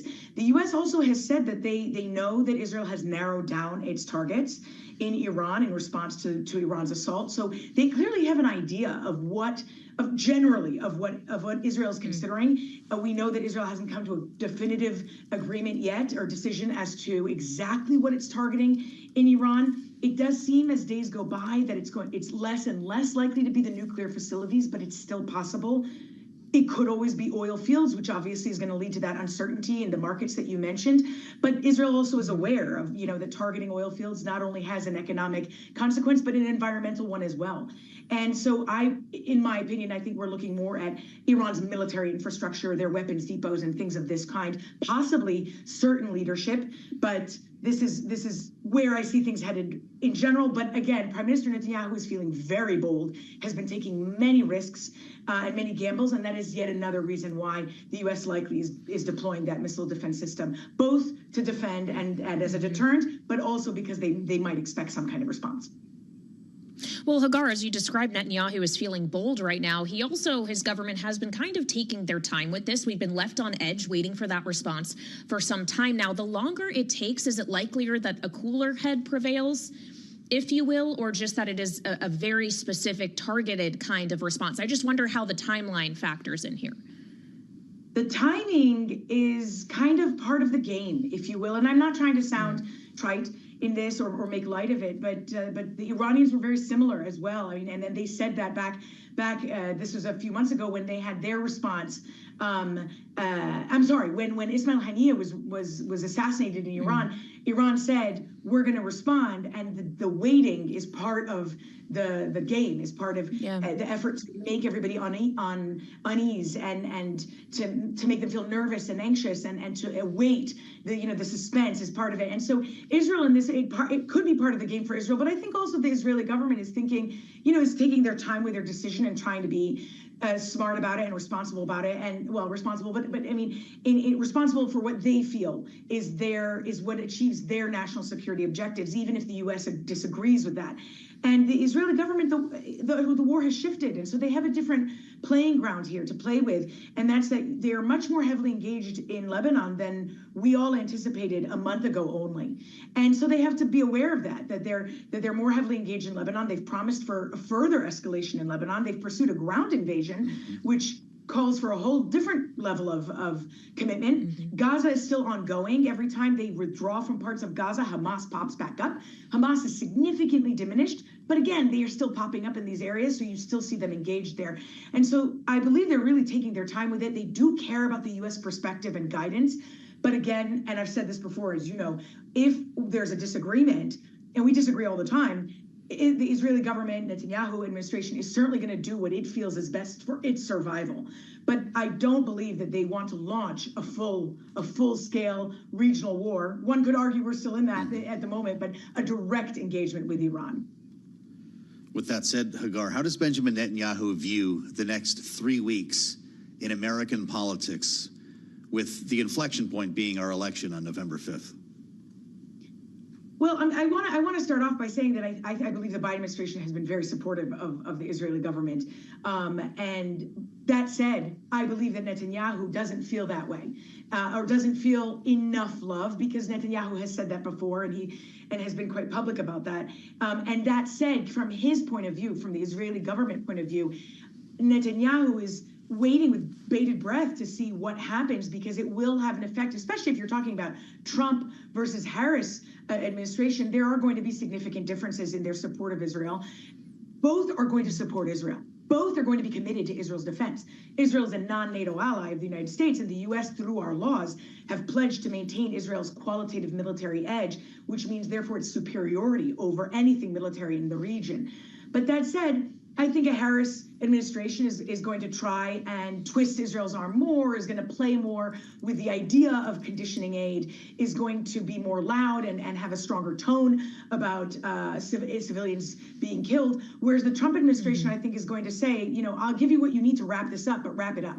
And that is what Trump has said over and over again. So Netanyahu is watching very carefully. I don't think that's holding him back. I don't think that's what is contributing to this time that you're seeing this delay. But that said, he is watching very closely. He's trying to play both sides very closely. He knows that he's going to have to maintain friendships on both sides, depending who wins. And as you mentioned earlier, no one has been able to predict this. Don't ask me. I don't want to predict it, because none of us know. Hagar, in our final moment with you here, we also learned over the weekend that Hezbollah drones did kill 4 Israeli soldiers, despite all of Israel's efforts to take out Hezbollah capability, hence the incursions into southern Lebanon, where now more than 1,000 people have died. What does this reveal about the capacity that Hezbollah still has remaining despite all of Israel's efforts? Yeah, this is an interesting one. So on one hand, Hezbollah has been weakened much more than any of us could have expected this far in. By the way, I believe even the Israeli government didn't expect Hezbollah to be weakened the way it was if they looked at this 6 months ago, for example. And I can tell you, I handled Hezbollah when I worked in counter-terrorist financing. It was in my portfolio in the U.S. government. Since the 2006 war, we have been waiting for the showdown between Hezbollah and Israel, and has watched Hezbollah arm itself so heavily in the meantime. And they still have more in their arsenal. They have significant precision missiles that when I was at the White House, Syria was sending to them, called Scud missiles. And so we know that Hezbollah has this capability. So on one hand, they've significantly diminished their capabilities and thrown their operation into array because of how many leaders they've killed and how they've penetrated their communication systems. This really does a lot to undermine a terrorist group's operations. And apparently what I've read is that they've targeted at least half of their arsenal so far. That said, you still have thousands, tens of thousands likely, of fighters, Hezbollah fighters, and a huge arsenal to begin with. So even if you've cut off half, you still have a big chunk remaining. And so, but I believe the Israeli government is aware of that. I mean, they know what they're asking for by going in. They know what it means to escalate with Hezbollah, that it may go in phases. And right now, Israel, I think the Israeli government is definitely the stronger one coming out of this, but it's going to be a long fight when it comes to Hezbollah. Hagar Shamali, always great to have you. Thank you for joining us here on Balance of Power. And a programming note, noontime tomorrow, an exclusive interview between former President Donald Trump and Bloomberg editor-in-chief John Micklethwaite. You can find that right here on Bloomberg TV and radio, and we'll see you at 5.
is Bloomberg Business Week. Insight from the reporters and editors who bring you America's most trusted business magazine, plus global business, finance, and tech news as it happens. Bloomberg Business Week with Carol Masser and Tim Stenevec on Bloomberg Radio. And a very good Monday afternoon, everybody, live on television, radio, YouTube, and Bloomberg Originals. This is Bloomberg Business Week for this Monday, October 14th. Man, time flies. It really does. Carol, we're like 3 weeks away from the election. Unbelievable. We're also on track for another record in the S&P 500. Could be the 46th this year. So talk about time flying this year. Of course, a lot of quarterly updates. It is earnings season, so we're going to dig into that. Keep in mind the bond market closed for the Columbus Day holiday. And so for us on this Monday, we're going to explore what's going on with Boeing. It's an endless doom loop. Already not great for the company's new CEO. Right? It just feels like every day a different headline. Plus, as we noted, it is a big, big week for earnings, what to watch out for. And then we're going to get to what is dubbed as one of the best places to be Black in America, Tim. Yeah, White also hints at some of the economic, cultural, and political changes that the future might hold. We are going to take you there. And guess what? Affordable housing? Not so easy. It's not so easy. If it were easy, then there would be affordable housing all over this country. Right, we would be there. All right, lots to come over the next 60 minutes. Folks, let's get you going on this Monday with a check on the trade and your top business stories. Here's Amy Morris in for Charlie Pellet. Hey, Amy. Hey, Carol. Sources tell Bloomberg Elliott Investment Management informed Southwest Airlines it's requesting a special shareholder meeting, officially kicking off the activist investor's first U.S. proxy fight since 2017. Elliott reportedly nominated 8 directors to the Southwest board and is seeking to replace the same number of board members. Elliott has also requested that the meeting take place December 10th. Right now, Southwest shares are down about 1.5%. OPEC trimmed its forecasts for oil demand growth this year and next for a third consecutive month, that group belatedly recognizing a slowdown in global fuel use. In its monthly report, OPEC said global oil consumption will increase by 1.9 million barrels a day. That's about 2% in 2024. WTI right now down about 1.9%. Brent crude down about 1.6%. And we check markets for you all day long at Bloomberg. The S&P 500 is up 0.7%. NASDAQ up 0.8%. The Dow up 0.3%. And the Russell 2000 Index up almost 0.5%. For on-demand news 24 hours a day, subscribe to Bloomberg News Now wherever you get your podcasts. I'm Amy Morris, and that's a Bloomberg Business Flash. We now go back to Bloomberg Business Week with Carol Masser and Tim Stenovec. All right, Amy, thank you so much. And we begin this hour with a double dose of Boeing. Looking at the stock, it's down about 1.5%. You know the Boeing saga. From a freak accident that blew a door-sized hole into the fuselage of an airborne 737 MAX to revelations of sloppy workmanship and now a crippling strike entering its second month. The icon of U.S. manufacturing has been beset by trouble since the first days of January. It's been a rough 2024. Yeah, Bloomberg News senior aerospace reporter Julie Johnson reminding us of that. She's with us from Los Angeles. Boeing shares, by the way, hitting a 52-week low today, down 42% so far this year. Julie, it's just one bad headline and story after another for Boeing. On Friday, a big job cut, 10% of its workforce, about 17,000 people. Help us understand, after a weekend of thinking about this, writing about this, how, if at all, that could help turn the ship at Boeing. Yeah, right. And a weekend of no sleep either. Sorry. That's just me. Ron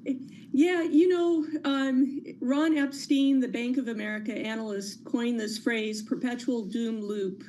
And it really encapsulates very nicely where Boeing is right now, where every one of its crises, and they're multiple, sort of feeds into each other.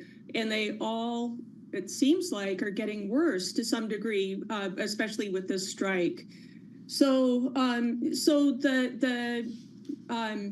they've indicated they're gonna have a really messy Q3 when they report earnings on the 23rd. It's gonna be an awful quarter. And the strike started 2 weeks before the end of that. So the problems at the company were profound before workers walked off the job. That much is clear. So one thing that kind of struck me in your reporting, Julie, is a quote from the CEO, Kelly Ortberg, who said in announcing these job cuts, these dramatic job cuts, he said, we need to be clear-eyed about the work we face and realistic about the time it will take to achieve key milestones on the path to recovery. We also need to focus our resources on performing and innovating in the areas that are core to who we are. So what does it mean? What does he mean in terms of what those core areas are and what that means to getting the company back on track? Okay, so that's, Ortberg has only been on the job since August 8, and I think he's not sugarcoating things for workers. And this is, we've been waiting to see what his strategy is going to be in turning around Boeing, but he's making clear This is not the company it was, and the company's going to have to make some really hard decisions. Boeing is, he's hinting, we think, at maybe some asset sales, maybe bigger changes to come. But I think the job cuts are just a reality of they're in a really deep crisis right now. They've got to stem the bleeding, and so that's there's no deferring and being optimistic that things are going to turn around on a dime. So that's one message there. It also is a not so subtle message to the union, by the way, that he's turning up the heat on them as well, and that there are consequences to this strike. Julie, I'm wondering about the future in terms of this being a crucial supplier to the United States, a crucial employer in the United States, playing a crucial role in the U.S. economy when it comes to manufacturing, when it comes to GDP here in the U.S. Is there a place in the near future where the U.S. steps in with some sort of rescue, with some sort of solution? After all, Boeing's biggest rival, Airbus, has been known to get support from the European Union. Yeah, that's such a great question. And we've been, I think we've been wondering how the Biden administration is going to play this. And it's a dilemma for them because, Joe Biden is famously, pro-union, very much on the side of the workers, and the union has the leverage right now. So they're walking a little bit of a tightrope too, as to when they weigh in and how. And a colleague was pointing out, Boeing's issues aren't just on the commercial side. We're starting to see the depth of the problems at their defense business at a time when other defense contractors, frankly, are minting money. Can I say that? So, so you wonder if the Pentagon maybe.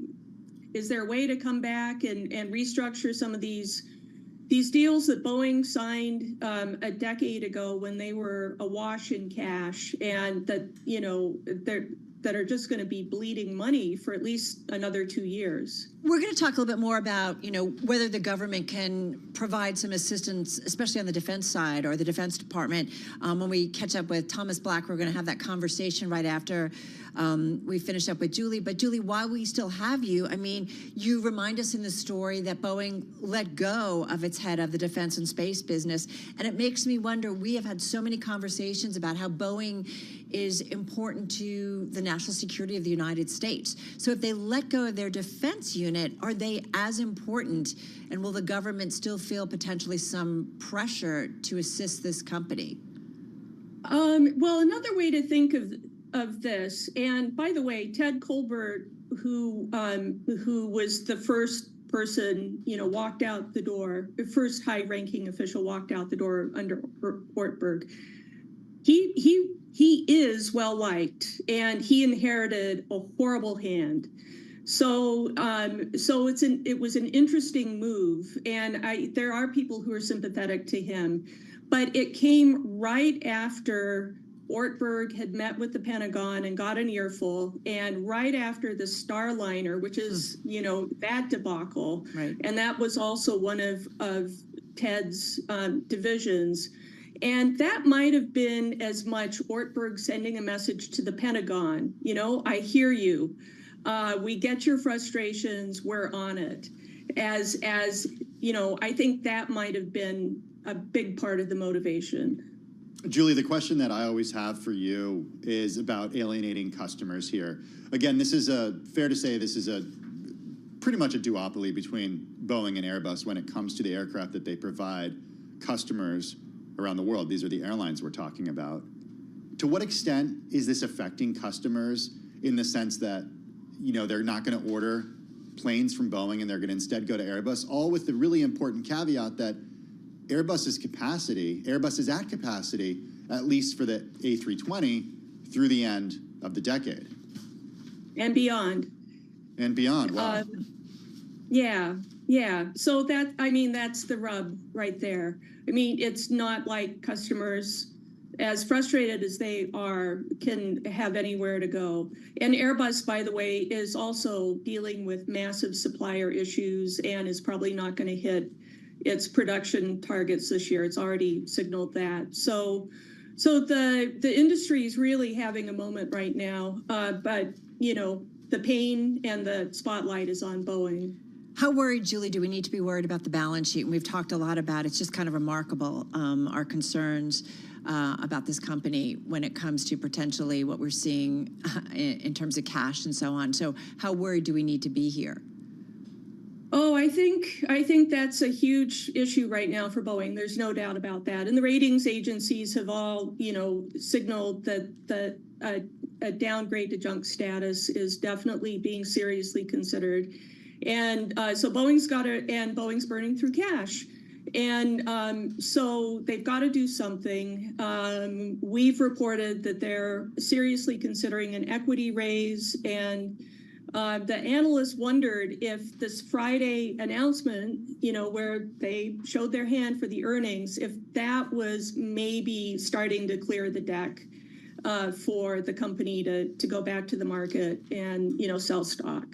Julie, you mentioned that potentially the idea of potentially selling assets. I thought Boeing was now in the business of buying back some of these assets that it had shed over the past 20, 30 years. What's going on there? Oh my goodness, Tim. Yes, exactly right. They've bought back one of the big factories that they outsourced, and it built structures for the fighter jets in St. Louis. They've already done that. They're in the process of buying back Spirit Aerosystems, which was, you know, a crucial supplier for every major Boeing commercial jet program, builds big chunks of the airplanes, and it was a former Boeing division that was spun off in 2005. So that's, you know, that's still to come. That deal closes next year, and that's Boeing's going to pay for it with stock. It's very expensive. So it's, Boeing's got to sell to buy, right? Lots of moving parts. The doom loop. We started with the doom loop. We end with the doom loop. Unbelievable. Julie Johnson, thanks so much. Bloomberg News senior aerospace reporter. We're staying with Boeing, specifically now to a Bloomberg Opinion column about how the plane-making giant needs to help to what it really needs specifically to stem some of its cash burn and losses. And I got to say, I've been thinking about this, whether or not the government has to come in. It's something we just touched on, too, with Julie. This column by Thomas Black, who totally gets this space. He's manufacturing, logistics, and aerospace columnist at Bloomberg Opinion. He joins us from Dallas. Check out his column on the Bloomberg Terminal and at Bloomberg.com/opinion. Thomas, we asked Julie about the potential of a government, I don't want to say bailout, but some sort of assistance in the context of Or should Airbus. we call it a bailout? Well, I don't know. I mean, you lay out a really interesting case in your story that has to do with renegotiating specific contracts with the Department of Defense. How would you characterize, well, explain what it is, and then how would you characterize this type of renegotiation?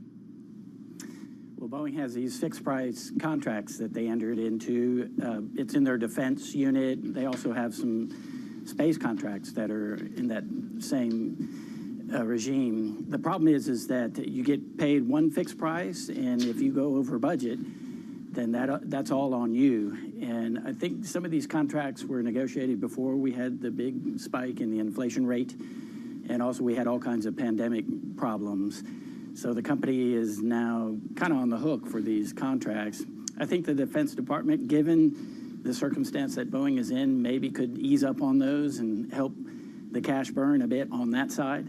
That would be from the defense side, which, as you know, they announced $2 billion of charges just in that unit alone. In the commercial aircraft, where everybody is kind of focused, there is $3 billion of charges. So it's consequential. But Thomas, the problems at Boeing aren't just about a cash problem. I understand that that's a big one, considering that their free cash flow losses have continued in the third quarter. But what about the cultural issues, the quality control issues? I mean, how does cash fix that? Well, it all goes back to the strike right now. They absolutely have to get this resolved one way or the other. And then they can start working on all these issues, right? Because a lot of those employees that they're going to have to try to retrain and set a different culture they're all on strike right now and kind of angry. So that needs to be resolved first, and then everybody needs to get together and work to get production going again and install all these quality programs that they have to do. They can't really do any of that while they're still on the streets. I don't have to tell you, we live in a pretty politically charged time right now, and I'm wondering if you would characterize the renegotiation of these contracts as a bailout. Like, how would it be framed? It would be, one side would probably call it a bailout, but even if they did, I would think people shouldn't have a problem with that. Boeing isn't just your, casual corporate stock right now. It really is a national security issue. Boeing is the only company in North America that makes commercial airliners, the large ones. We do have another company in Brazil that makes regional jets, but this is the only company that does that. We have several companies that make fighter jets, but Boeing is the only one that makes commercial airliners, and we cannot exit that market. So Boeing is too important to fail. Right now, it looks like there's equity market interest in this to sell some shares. I think investors see that big backlog of planes that they have and say there's lots of cash to unlock there if they could just execute. So I think there is going to be some appetite for Boeing to sell shares and try to raise some cash that way. But if the strike continues and continues to have its problems, that could be the ultimate backstop for the government to say, you know what, we need to step in and make sure this company doesn't fail. Thomas, what do we know about the people that they're letting go? I was trying to get my head around, like, if they're quality issues, like, have they figured out where the problems are? The people that they are letting go, are they involved in, does it not matter who, in terms of the jobs they do, or do they need these people? Like, I'm just trying to get my head around it. I don't think we have enough details there. I think it's pretty clear that they're not unionized workers. In other words, the ones that are on the factory floor. It seems like it's more corporate management and engineers and so forth, the white-collar workers, if you will. This seems to be a measure that's going to be rolled out over time. Sometimes companies do this. They make a big announcement, and they're hoping that in the end, maybe they can turn things around. They won't have to fire so many people. So I think we need more details on that. Hey, Thomas, just 30 seconds left. Bring us up to speed very briefly, just sort of where Airbus has been when it comes to the, close to 2-decade trade dispute that these two companies had with the European Union. We only have like 30 seconds left, but, there is a history of subsidies in this industry. There is a history of subsidies. I'm not sure it's black and white where one doesn't subsidize and the other does. But in the end, there's two main builders of commercial airliners, and Airbus now is in the catbird seat. It's gaining market share. It does have some constraints on its capacity, but you can bet they're going to be investing to increase that capacity because they do have the upper hand right now. Yeah, when we think about corporate stories of 2024, this is certainly one of them. Thomas Black, thank you so much. Manufacturing, logistics, and aerospace columnist at our Bloomberg Opinion team, talking about Boeing, which is down about 1.4% down, more than 42% so far in 2024. Hey, coming up, we're going to get into another problem that has plagued us for decades, and that is affordable housing. That story next on Bloomberg Business Week.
It's 2:21 on Wall Street. I'm Amy Morris. U.S. Acting Labor Secretary Julie Su has flown to Seattle to meet with Boeing and the union to try to get both sides back to the bargaining table. Reuters says Su's intervention comes just days after the plane maker unveiled plans to cut 17,000 jobs and take $5 billion in charges. 33,000 Boeing workers have been on strike, now entering its fifth week. Big bank earnings continue tomorrow with Goldman Sachs, Bank of America, and Citigroup all reporting. This follows better than expected earnings from J.P. Morgan and Wells Fargo last week.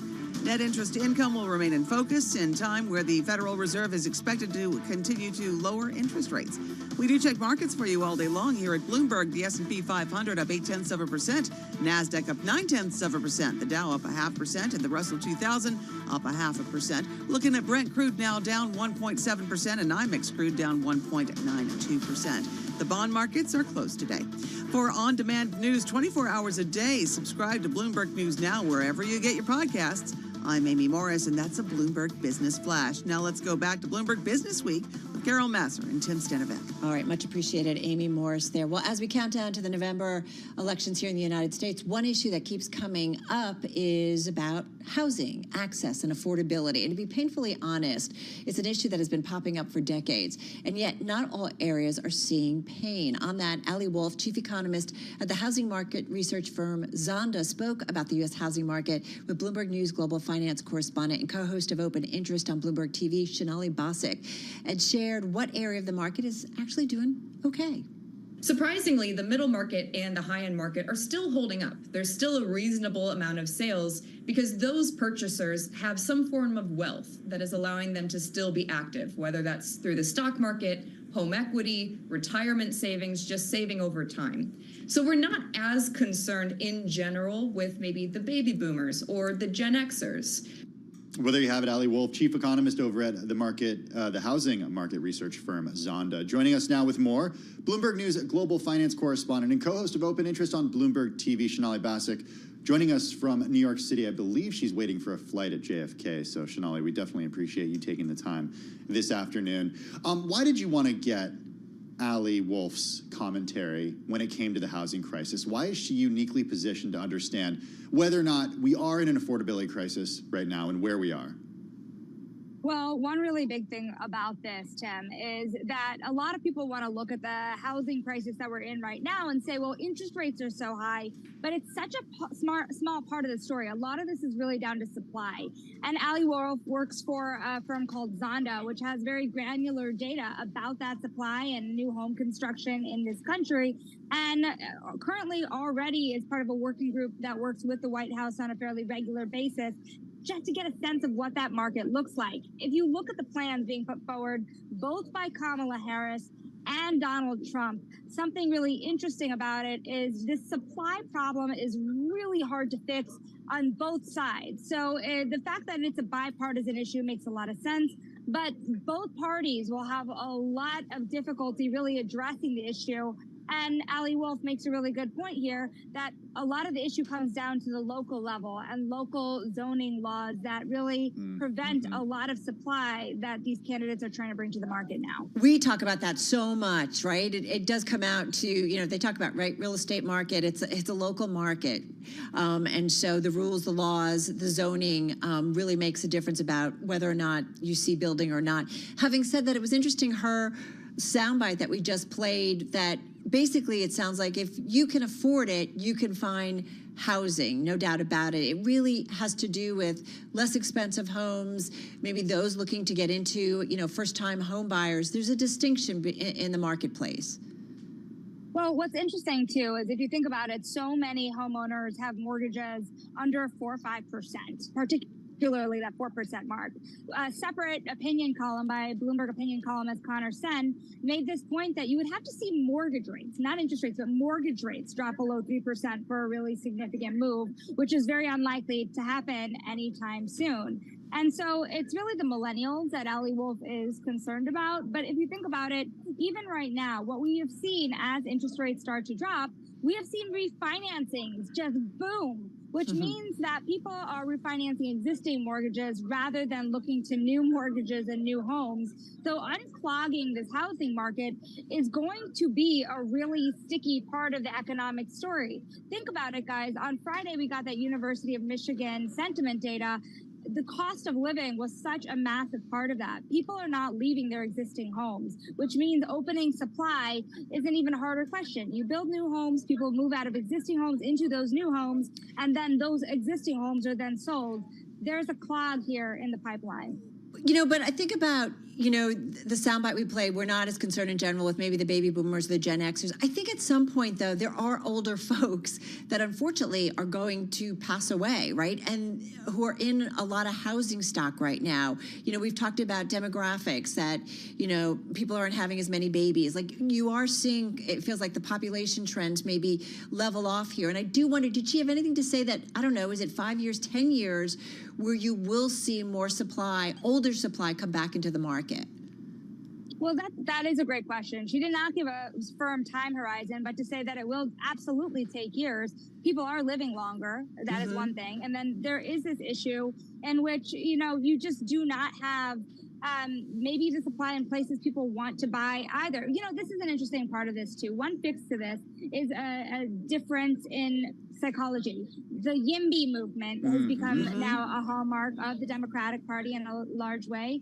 And so people, especially older people, may say, okay, wait a minute, I want my children to be able to live nearby in my neighborhood. I want the younger generation, the next generation, to build wealth through a home, which is something that has been a closed off avenue in a lot of ways to the millennial generation in particular.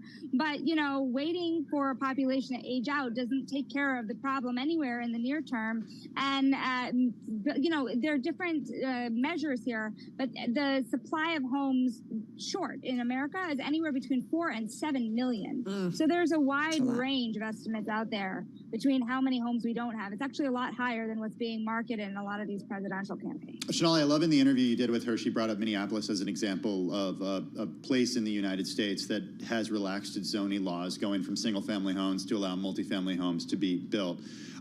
J.D. Vance, a couple weeks ago in the vice presidential debate, talked about the idea of opening up federal lands to build homes. I think one question that needs to be asked in a policy proposal such as that is, are these actually locations that people would want to live? Because when somebody makes a choice as to whether or not to invest in a home, it's often the biggest purchase of their life. They want to do it in a place that makes sense for their work, for their family, and for their lifestyle. Are we asking the right questions when it comes to these proposals? I don't think enough people are, which is a lot of the reason we went down this rabbit hole with this story. Because, again, both sides are making these massive promises. It's not that simple to open up federal land. And it's not that simple to open up enough federal land in the uses that they may need to be used for people to live the lifestyle they would like to. And by the way, that may require a lot more approval from people that may not want to open up that land. And, you know, same goes for the Democratic kind of proposal here. There is another aspect of this in the campaign promises that are being put out that I think is also worth asking economists and home builders as the election comes near, which is, you know, the immigration part of the story. You have the Republican side, Donald Trump and J.D. Vance, also saying that immigration has been a problem in these houses. Ali Wolf is one economist that says immigration is not necessarily the problem. Remember, immigrants are also many of the builders of these homes to help fix the supply problems. You'll see a lot of earnings come out in the next couple of weeks, home builder earnings being one of them. And you're watching this issue of immigration come up in home builder earnings as well, which is pretty fascinating because home builders, by and large, so far, have largely been saying they need more immigration in order to fill those jobs. So it's not a straightforward story here. Fixing the supply problem is, on both sides, correctly targeted as the right issue, but getting to that end game is where things get a lot less clear. I will say, I know a few contractors, and yeah, they're having a hard time finding workers to help them in the process. Wow, so it's still out there. Hey, one last question on your conversation with Ali. Is there like a final takeaway for you in terms of the affordability question or the housing question? you know, this issue of supply, I think needs to be looked at much more firmly and in a nuanced way, because again, both sides have targeted the right problem, but affordability is really what it comes down to at the end. There hasn't been a holistic way that this has been fixed. To your point at the beginning, Carol, this has been an issue for many, many years, at least since 2008. That's kind of when a lot of these problems started to brew. But in more than a decade, there hasn't been a great fix. All right, you mentioned 2008, which makes me think of Black Swans, which makes me think of the author of Black Swan and Universal Investments Distinguished Scientific Advisor. You caught up with Nassim Taleb, and he had some comments about today's financial markets. He says they are fragile. Here's some of your conversation with him. My focus would be more on being hedged against a eventual market collapse, because we're more fragile than we were, you know, probably at any point in the last 20 years. So if not, you know, 30 years. That, of course, is the Black Swan author. Your conversation with him, he looks for those moments where we might see some issues. I don't know. What did you think about that and what he had to say? You know, that is somebody for a Black Swan fund where tail risk is what they look for every day. I think the scope of what he said was interesting, that in the last 20 years, these are one of the more fragile moments. I want to tease ahead also, because on Wednesday, we have an exclusive conversation with Stanley Druckenmiller, who has been on and off pretty bearish about the markets over the last couple of years. But he has been a big beneficiary of certain trends like the AI boom and his earlier bet on NVIDIA. So I am really curious to see how people are trading at these record heights, because underneath those record heights, there seems to be a lot of fear under the surface as well on where things go from here, because so much of the market has been propped up by a lot of stimulus, whether it's monetary or fiscal, that has not left the system yet. I do wonder, though, with a comment like that, and I'm curious about your take, Sonali, what specifically is it about this market that makes it more fragile than markets over the last 2 decades? What's different? You know, it's interesting. I'm preparing also this week. We have another set of bank earnings when it comes to Goldman tomorrow and Morgan Stanley. They both are big providers of leverage to hedge funds. And we are sitting here with hedge funds with leverage at record highs. And I think what the carry trade unwind told you this summer is even leverage came from places that you weren't expecting, like the carry trade and borrowing in yen. And so just about a week ago, Apollo's Torsten Slok put out a note that this leverage being taken on by hedge funds could be proposing a financial stability risk. And I don't think that question is asked quite enough either. To what extent is that a real risk? The amount of borrowing that has been taken on to prop up these markets, there's some of that in retail traders' hands as well through options and certain ETFs. But certainly, this is a market that has been floated, that has been riding upward on a lot of borrowed money. Right. I have to say, I watched The Big Short on my trip. I think it was on my way back from California, because I just felt like... You didn't sleep? No, I didn't sleep, but I felt like I needed to kind of remind myself after those moments of where there's a lot of money floating around, like the problems that can come in when everybody doesn't believe it, and yet you think about the disaster. I'm not saying we're there, but it's just something to think about. You rock. You're at an airport. You found time for us. Thank you so much. Sonali Basak of Bloomberg News does it all. Catch her conversations with Ali Wolf and also Nassim Taleb. You can catch them at Bloomberg.com and on the Bloomberg.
It's 2:40 on Wall Street. I'm Amy Morris. European automakers are showing off affordable electric vehicles at the Paris Auto Show. Stellantis partnering with China's Leapmotor to bring down the cost of EVs.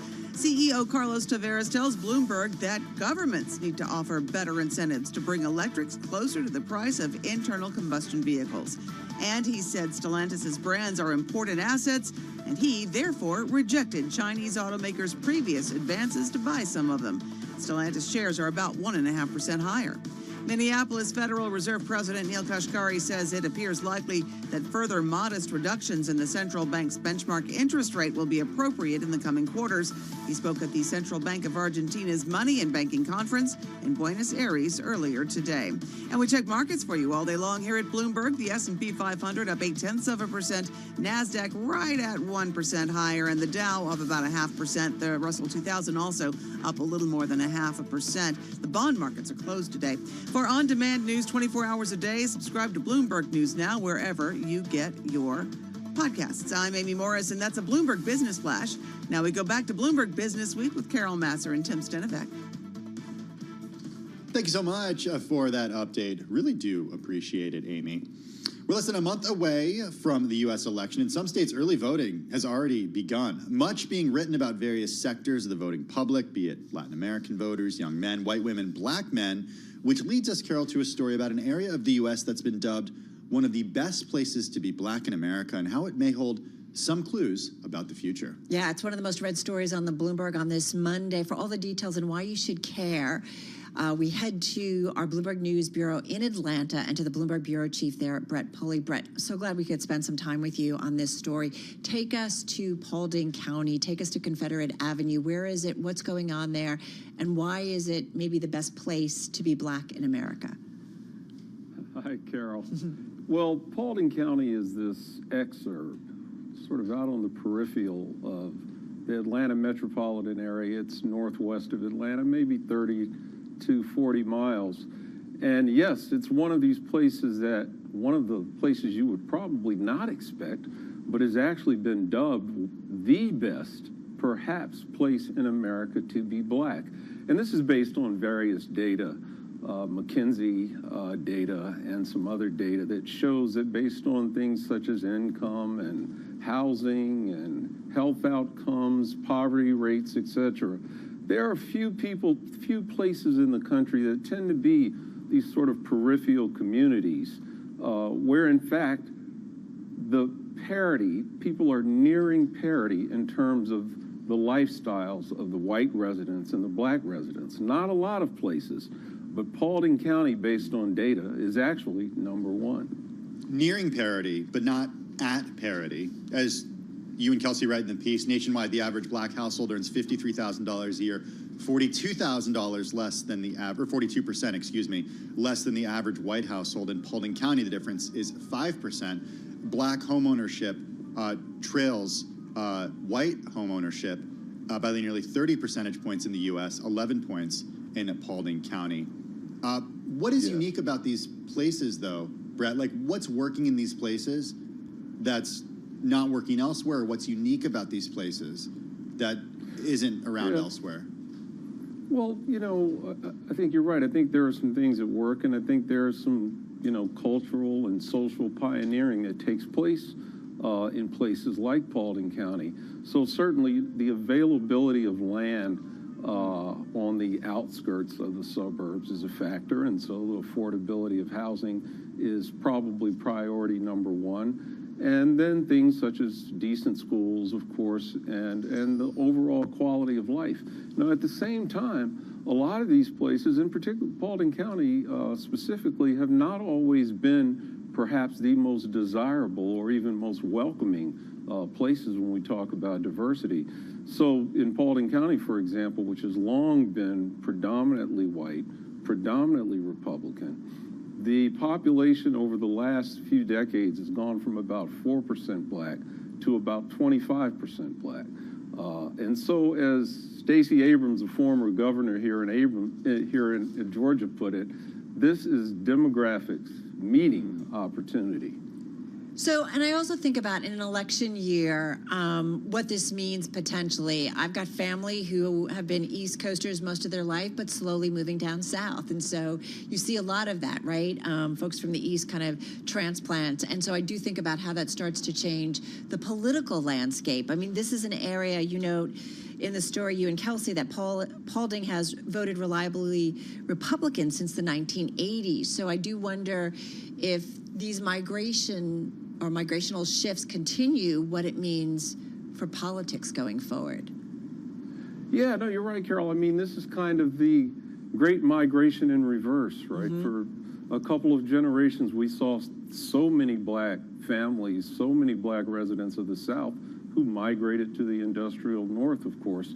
And now we're seeing a reverse migration. And what we're seeing this time, in fact, is we're seeing a migration of people who have the financial wherewithal and the opportunity to choose to live where they choose to live. And so as a result, a place like Paulding County is indeed seeing a change in its demographics and a slow change in its politics, I think.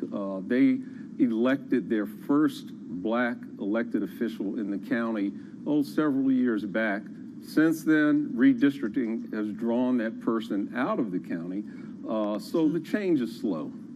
And yet, change is slow. It's still called Confederate Avenue in the middle of town. And that's been a point of contention there. You're right. These are the kinds of things that are part of the sort of social and cultural tension that I think goes along with this, this economic pioneering that takes place. And yes, there are places such as Confederate Avenue there in town. There's been a movement to change the name because of the implications. That hasn't gone anywhere. There's been tension in some of the schools. There have been some concerns among the black parents that their kids may not have been getting fair treatment in school. So these are the kinds of growing pains, I think, that places like Paulding County will, inevitably experience. Well, and that's, I think, just to dig a little bit deeper, I mean, as you point out in talking to various residents, it's not like racism doesn't exist in the area, correct?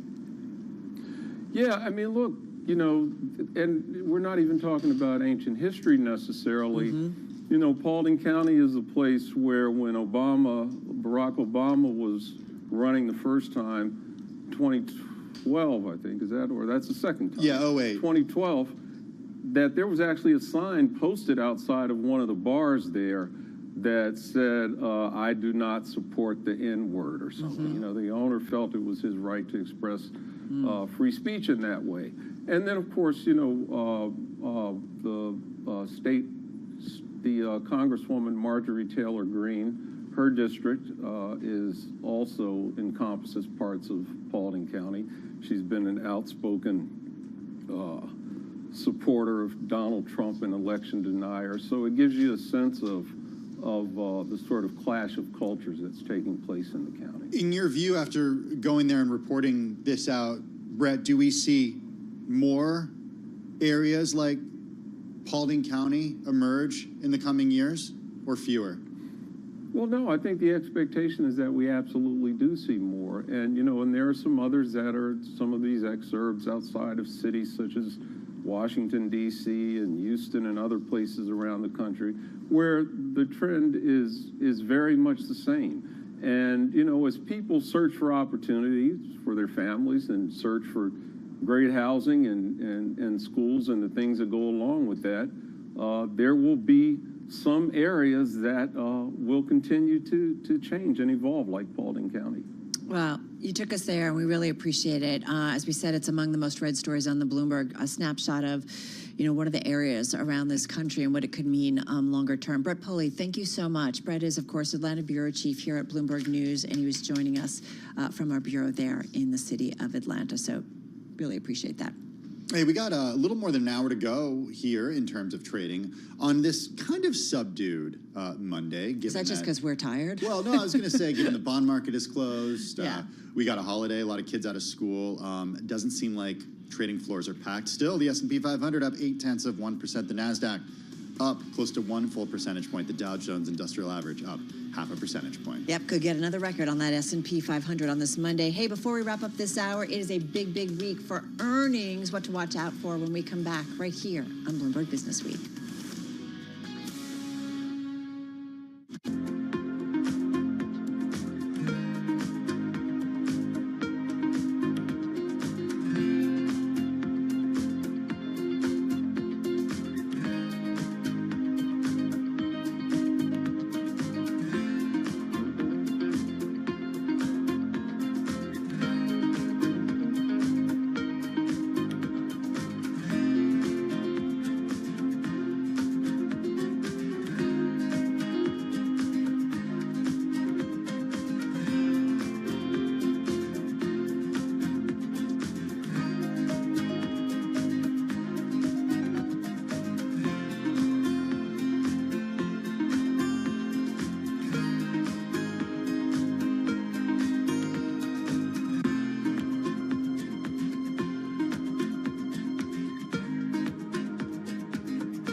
Listening to Bloomberg Business Week with Carol Messer and Tim Stenevec on Bloomberg Radio and Television.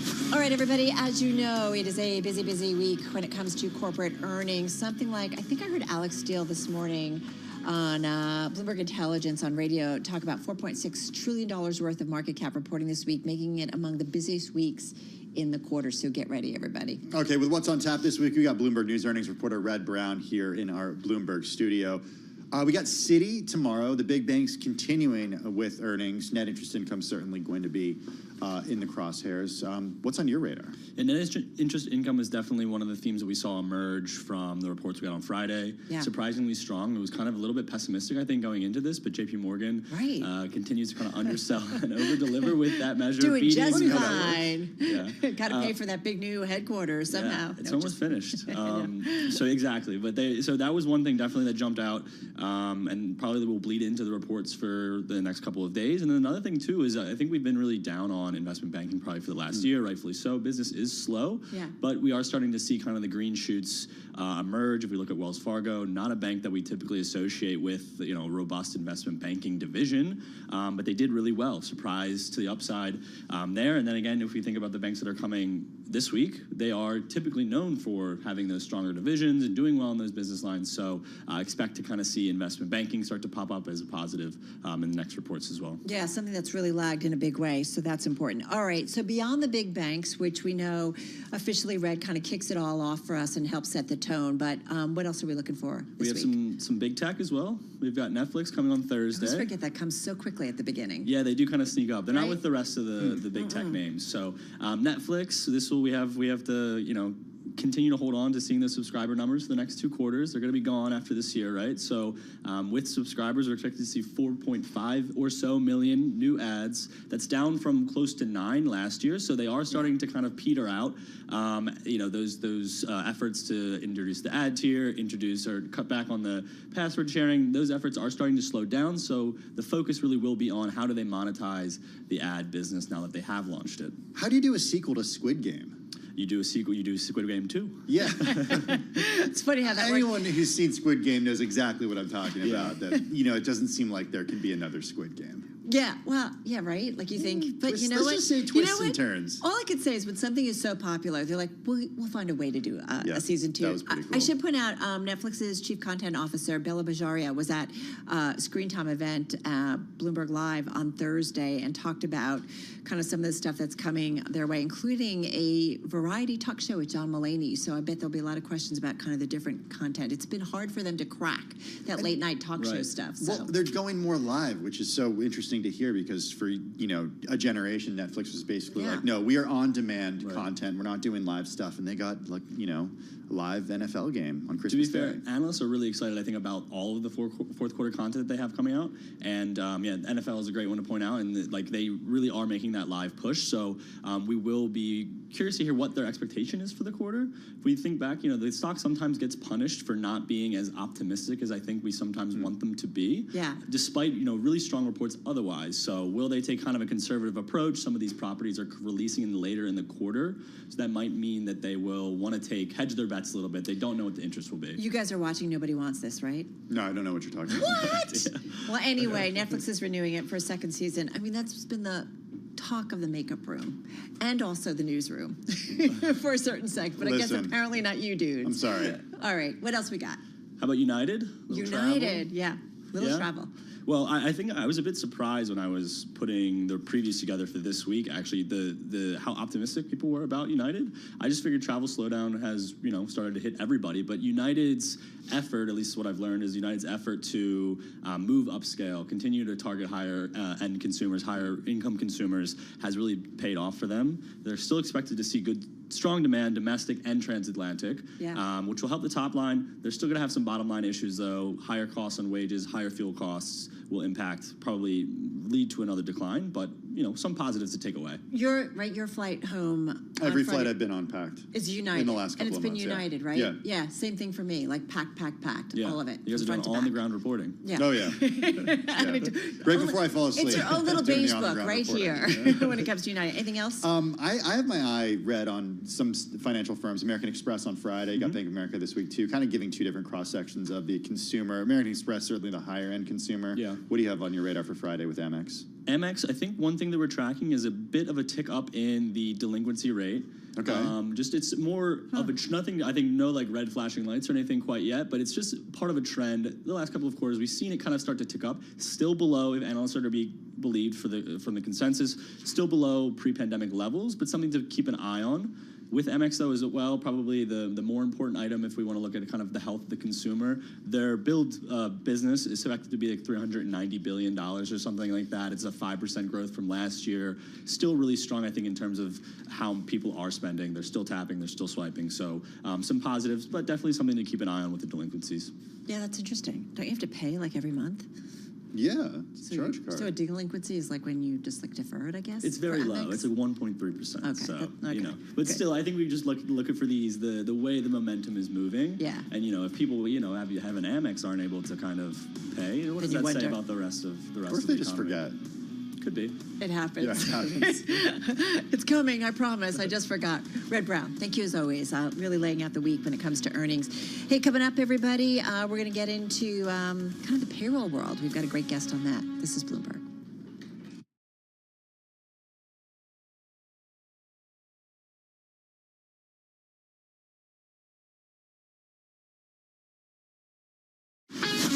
This This is Bloomberg Business Week.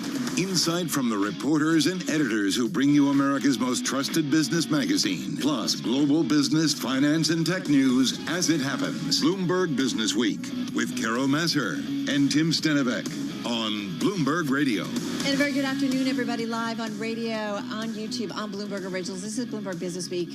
We are just about 1 hour away from the closing bell, and we're pretty much just off our highs on the S&P 500. We could see another record for the S&P on this Monday. We would make it 46th in a row. We'll see what we get. Of course, the bond market closed for the Columbus Day holiday. Things are a little quiet. It is. I think it's fair agree to say. with you. Kind of mellow. New York City is just totally mellow today. I mean, I believe you sent me a text. It's only. What did I say? It's dead? Yeah, I think you just said it's just tourists. Yeah, it's yeah. It was pretty quiet. It is very quiet. We got a great program coming up. Josh Reeves, CEO of Gusto, is going to be joining us. They do payroll, benefits, HR, and more. He's got a great view of the economy, of what small businesses and medium-sized businesses are thinking. We're going to dig into it all with him. That's kind of his bread and butter. Oh, yeah. That's their bread for sure. Also, Ireland and the United States. Yeah, listen, we often reach out to the guys at IDA Ireland about trade, about economics between different nations, about what they are seeing. So we're going to get into that in just a moment. I'm curious, too, to see what he has to say, the CEO of IDA Ireland, about the upcoming elections, the outcome, whether it matters to him in terms of what the world might be like going forward, and the role of the U.S. in it. A little preview of that conversation. Also, we got our space reporter, Lauren Grush, joining us. I don't know if you saw this, Carol, over the weekend. That SpaceX mid-air catch. Is that like crazy? Yeah, it's pretty cool stuff. We're going to dig into the implications of that and what it means for the future of SpaceX. Technical graphic? Yeah, you're pretty much like, rocket scientist. Well, your dad was a rocket scientist. He was. I don't know. I think he'd be like, honey, we can work on that model. All that and more coming up over the next 2 hours. First up, though, a check of the day's traded top business stories. Here's Amy Morris.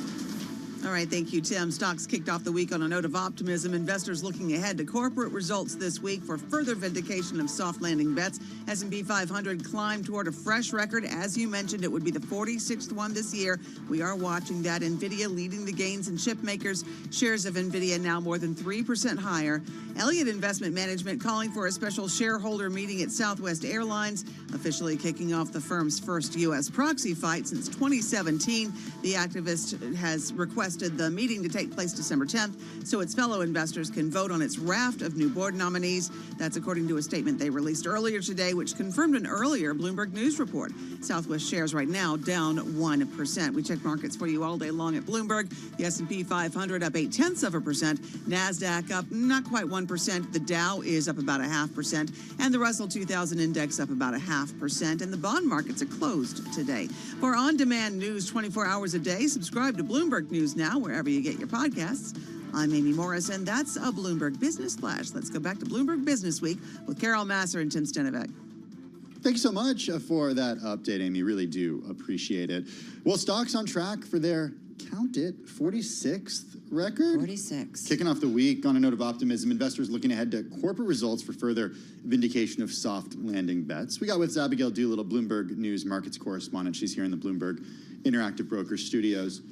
To paraphrase Carol, is everything awesome? I mean, oh my gosh. It's pretty steady. I mean, we've got a nice rally on our hands. That S&P 500 up 0.8%. The NASDAQ up about the same amount. It's a broad-based rally. Most sectors are higher, just energy down and down about 0.2%. Being weighed on by oil, which is down more than 2%. I would say the commodity complex, maybe that's the one ripple to the risk asset sentiment here. Okay. Perhaps also the low volume. The S&P 500 is 20% below the 20-day average. That said, bonds are closed, so there are fewer traders around, period. But we do have the commodity index, the Bloomberg Commodity Index down 1.3%, nat gas down 5.6%, again, oil down about 2%, silver's down, the metals are down, the grains are down roughly 2%. The reason that matters is because on Saturday, a minister from China basically suggested more stimulus is ahead for the real estate side and some other help.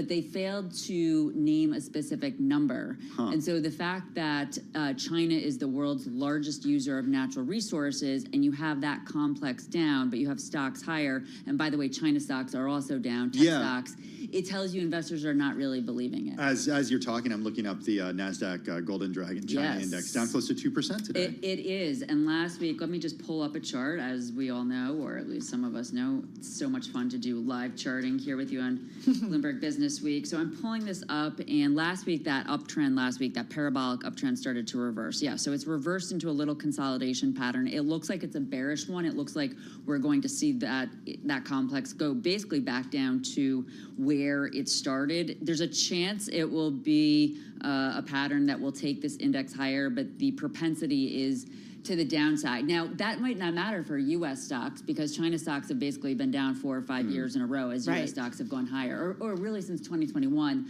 when Beijing signaled tighter regulation for tech. And then you had some big investors saying, well, China's stocks, they're uninvestable. Yeah, it's interesting. And we should point out the Golden Dragon China Index still down about 64% from its high back in 2021. So a little perspective, but good stuff. Abigail, so appreciate it. Abigail Doolittle, Bloomberg News Markets correspondent. So from the macro to the micro we go, and a guy who's got a great view on what's happening really at both levels. Yeah, because Josh Reeves co-founded and runs a nearly $10 billion company. It handles all the stuff, it seems, a lot of founders really don't want to handle. We're talking HR, payroll, benefits. Gusto has raised more than $700 million and does payroll processing for more than 300,000 small and medium-sized businesses.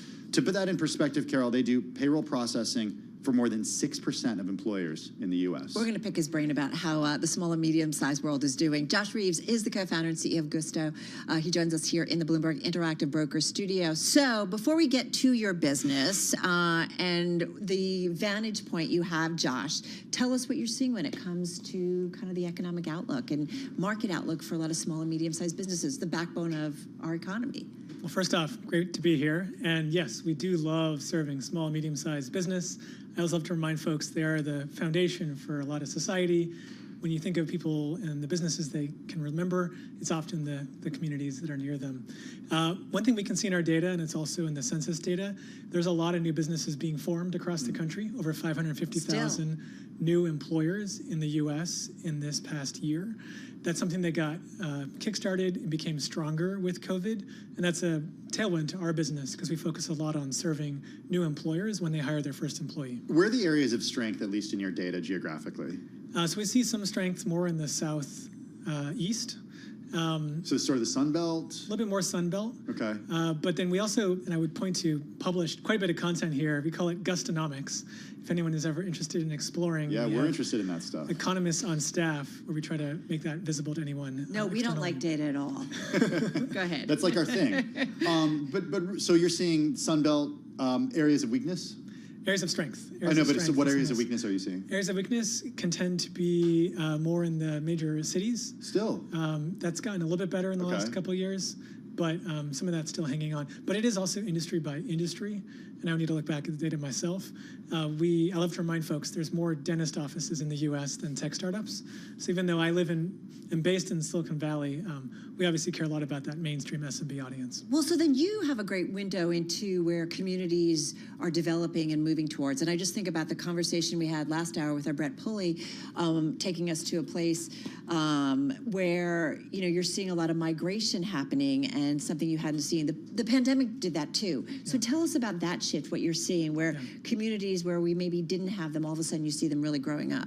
Well, it specifically shows up in our business in what we would call multi-state employment. So just the ability for a 5-10 person company now to have employees be in multiple states.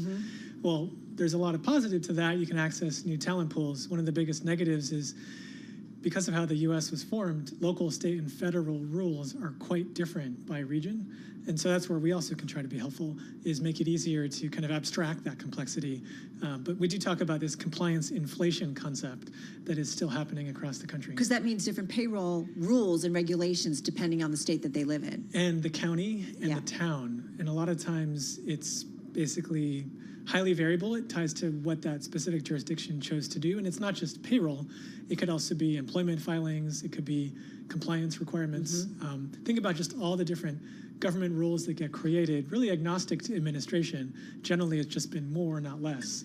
And a business owner, especially a small business owner, has to do it all on their own. How quickly do you get insight into what's going on in the economy? For example, when we see a jobs number for September, a payrolls number that's just, a blowout number, is that not a surprise to you because you're seeing the same thing at your level? So it increasingly is getting to interesting scale. As you mentioned, we're at over 300,000 businesses. Like, when will we start talking not about the ADP numbers that we get, but about the Gusto numbers that we get each month? Maybe Gustonomics becomes that next alternative. But seriously, I mean, you're 6% of employers in the country. Like, that's a real window. That's a huge sample size. Yeah, and we see all the data related to benefits enrollment, salary distributions, wage increases or decreases, hiring, offboarding, all that shows up inside our data. Or the Beige Book calls you up, or the Fed officials call you up, or do they already? I mean, we have work we try to do on policy side to bring the voice of small business to policymakers. There's a whole host of folks that would like access to this type of data more in the hedge fund world that we avoid and do not engage with, obviously. So, Josh, if there's a net in terms of what you're seeing, your window into the U.S. economy, what are the words you would use to describe the economy based on that data? Never been a better time to start a small business.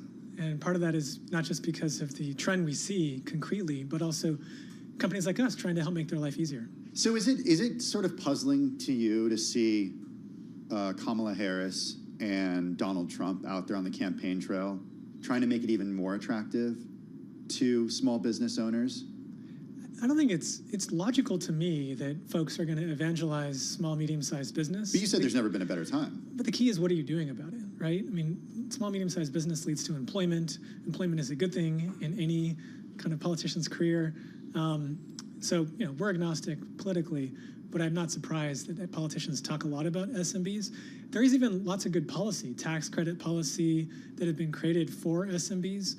Again, them actually being able to access these different government programs has been the complexity historically. Okay, you say it's never been a better time to be running a small or medium-sized business. What about a tech company based in Silicon Valley that's been valued at nearly $10 billion, that's raised $700 million in financing?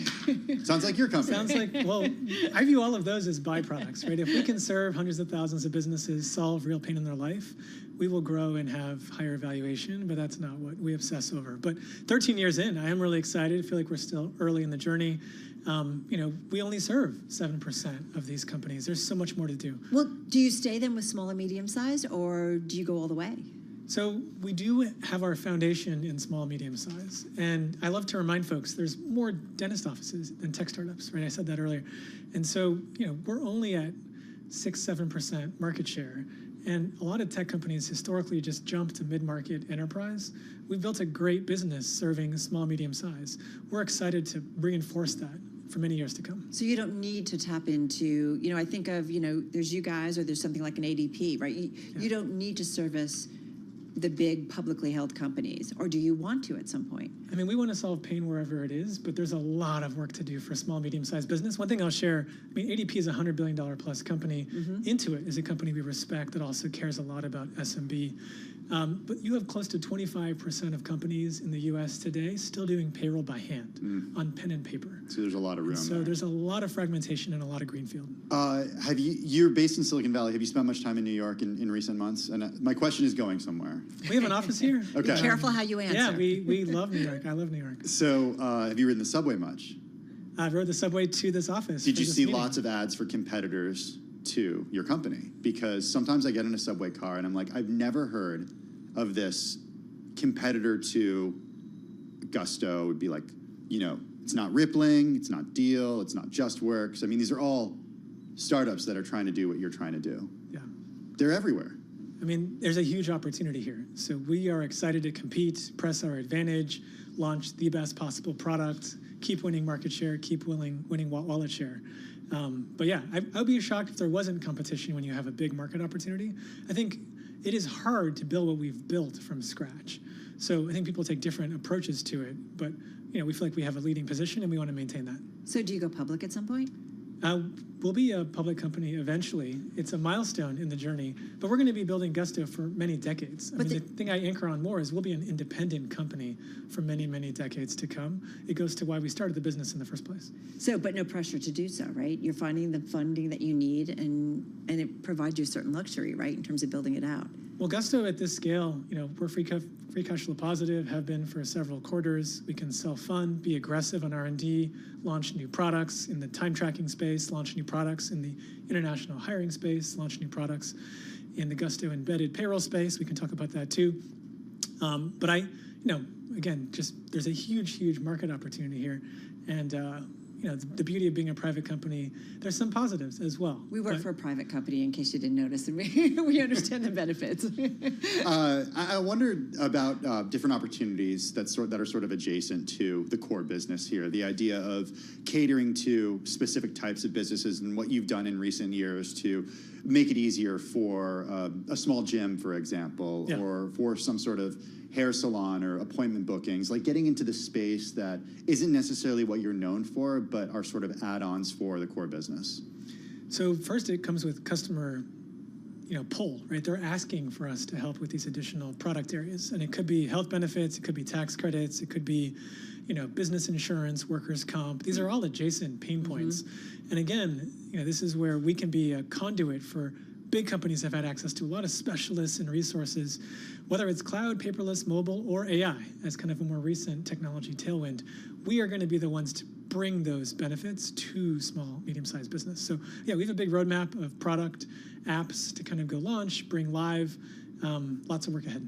What exactly does embedding payroll mean? So think of this as, if you're familiar with Stripe and embedded payments, basically analogous, but for payroll. So one of our partners is Chase.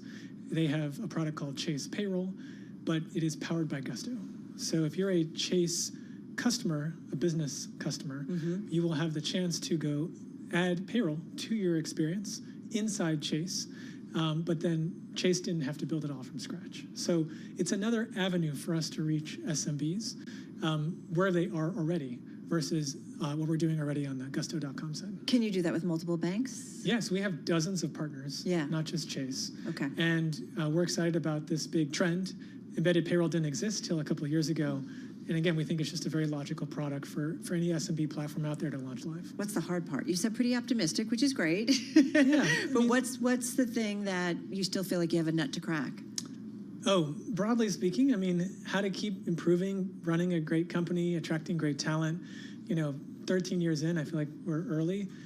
Everything has to keep changing, evolving, and getting better. We're doing a lot of work to kind of revamp our product suite, our underlying data model.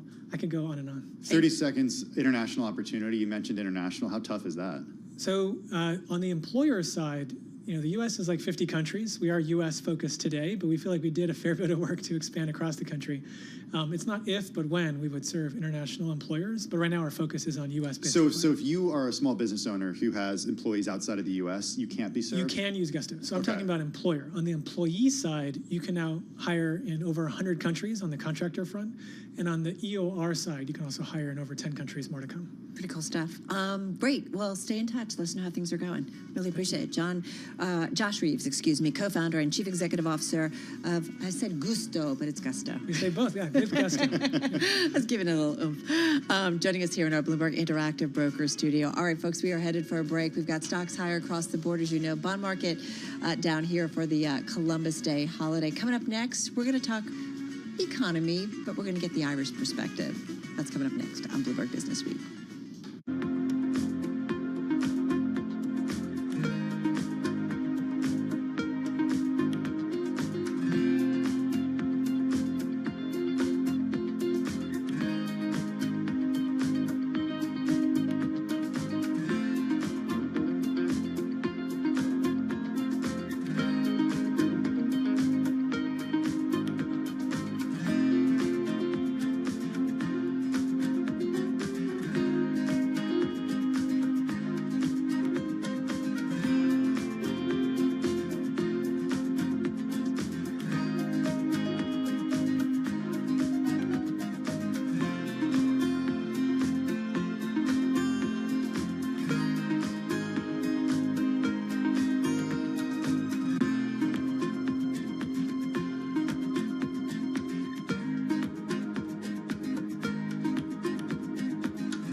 It's 3:21 on Wall Street. I'm Amy Morris. Google has ordered 6 to 7 small modular nuclear reactors from Kairos Power. Financial Times reports that makes Google the first tech company to commission new nuclear power plants to provide low-carbon electricity for its data centers. Shares of Oklo, which is a nuclear tech company, have jumped now 7.5%. Tesla used humans to remotely control some capabilities of its Optimus robot prototypes at its recent We Robot showcase. That's according to people familiar with the matter. Sources tell Bloomberg employees stationed elsewhere oversaw many of the interactions between the humanoid Optimus machines and attendees of last week's showcase near Los Angeles. Tesla representatives did not immediately respond to requests for comment. We checked markets for you all day long here at Bloomberg. The S&P 500 up 0.8%. NASDAQ up about 1%. The Dow is up 0.5%, and the Russell 2000 up 0.6%. The bond markets are closed today. For an on-demand news 24 hours a day, subscribe to Bloomberg News Now wherever you get your podcasts. I'm Amy Morris, and that is a Bloomberg Business Flash. We go back to Bloomberg Business Week with Carol Masser and Tim Stenevec. Amy, thanks so much for that update. Really do appreciate it. Well, last week, President Biden met with Irish Prime Minister Simon Harris at the White House. The occasion was to celebrate a century of relations between the U.S. and Ireland, though it did turn to concerns about the conflict in the Middle East that the Irish Prime Minister said of his conversation with the president. That relationship between the U.S. and Ireland, certainly a focus for Michael Lowen. He's CEO of IDA Ireland. It's the country's investment promotion and development agency, so it's his job to get foreign investors to spend money in Ireland, to set up shop there, and bring their dollars to the country. He joins us here once again in the Bloomberg Interactive Brokers studio. How are you? I'm good, Tim. Thank you. Good to see you. And you too. Great to be back in New York. Hey, I kind of want to start with what's going on in Washington, because the Prime Minister was there last week with our president. President Biden has a close relationship with Ireland. Yes. And he's not going to be there come January. How are you thinking about Harris, about Trump, and what the White House looks like post January 20th, 2025? Yeah, so you're correct. And Taoiseach, our Prime Minister, came over last week to Washington, and I think first of all it was to mark the 100-year, I suppose, anniversary of U.S.-Irish diplomatic and economic ties, which I suppose really is the first point we have to highlight. Is it's a long and deep relationship between our two nations, and we're not just tied economically. I think we're tied socially, we're tied in our history, and as we look forward from my position, in IDA Ireland, as we look to attract foreign direct investment from across the globe, and particularly here from the US, which is so critically important to us and to the global economy, because the US drives innovation, and we've seen the benefit of that in Ireland. But remember, like over our 75-year history, we've celebrated 75 years in IDA. We've worked with 14 different presidents during that period. I don't see that changing as we go forward. We continue to work and bring value, and think that's from an Ireland perspective. Our focus has to be on what we bring to if you want to call it, to the equation. Well, President Trump has promised to lower the corporate tax rate. And if he's able to, again, a lot of this, we talk about this all the time. We remind everybody that just because a politician makes a proposal, especially when it comes to taxes, doesn't necessarily mean it will become law. However, if he is successfully able to do that, does that make Ireland less attractive for American companies? So there's a number of reasons why I think any company looks to invest internationally, and taxation is one of those. But I think it's one of many functions. You'll hear, and you probably would have heard your earlier, I suppose, contributors speak about talent. If I'm honest, if someone wants to ask me what's the fundamental piece that I hear from I suppose CEOs and C-suite leaders across the globe is talent. And then they're looking for stability of I suppose, political stability, and also regulatory stability. And yes, taxation comes into that. There is no shadow about that. But it is more than beyond tax. I think that's the key, is you have to have, and I've said this previously as well, is that you can have the best tax system in the world, or let's call it the most aggressive tax system, if you want to put it in that context. But without people, without innovation, without policy, taxation alone won't stand. So you have to make sure you have the mix correct. And I think that's what we in Ireland focus on, is making sure we're competitive on tax. We don't make, I suppose we don't make an apology for that, because I think we have to be competitive. It's a global world, but we have to match that with the innovation, with the talent, with the infrastructure, with the stability politically to make that happen as well. But there has been a lot of concerns out of European allies in particular about, what it would mean for a second Donald Trump administration, concerns about it being a serious issue for Europe, concerns about what it would mean going forward. There's concerns that the guardrails wouldn't be there when it comes to geopolitics and other issues. On the other hand, interesting story in the New York Times this morning, I think it was, or over the weekend, about a lot of people think that it's just talk from Donald Trump, maybe to kind of unsettle some of his allies or the U.S. allies or some of the U.S. foes. What are the conversations you all are having about it? So especially when there are European officials or, officials from your country that are citing concerns. Absolutely, and you're correct, and I think, but a lot of this is in conversation at the moment, and I think we need to put it in that context. Just last week, actually, I spent a number of days in Brussels, just to I suppose, in some ways, to immerse myself in what's happening in that world as well, from a European perspective. So it's because it's important to hear it firsthand, and also it's important to be part of that conversation. And if you think, and you go back to the Draghi report, which came out in the most recent weeks, what does it speak to? It speaks to a few pieces, but it speaks to having a Europe that's innovative, a Europe that's regulated in the correct manner, a European Union also that focuses on decarbonisation and the green economy. But it also speaks to the importance of international and global trade.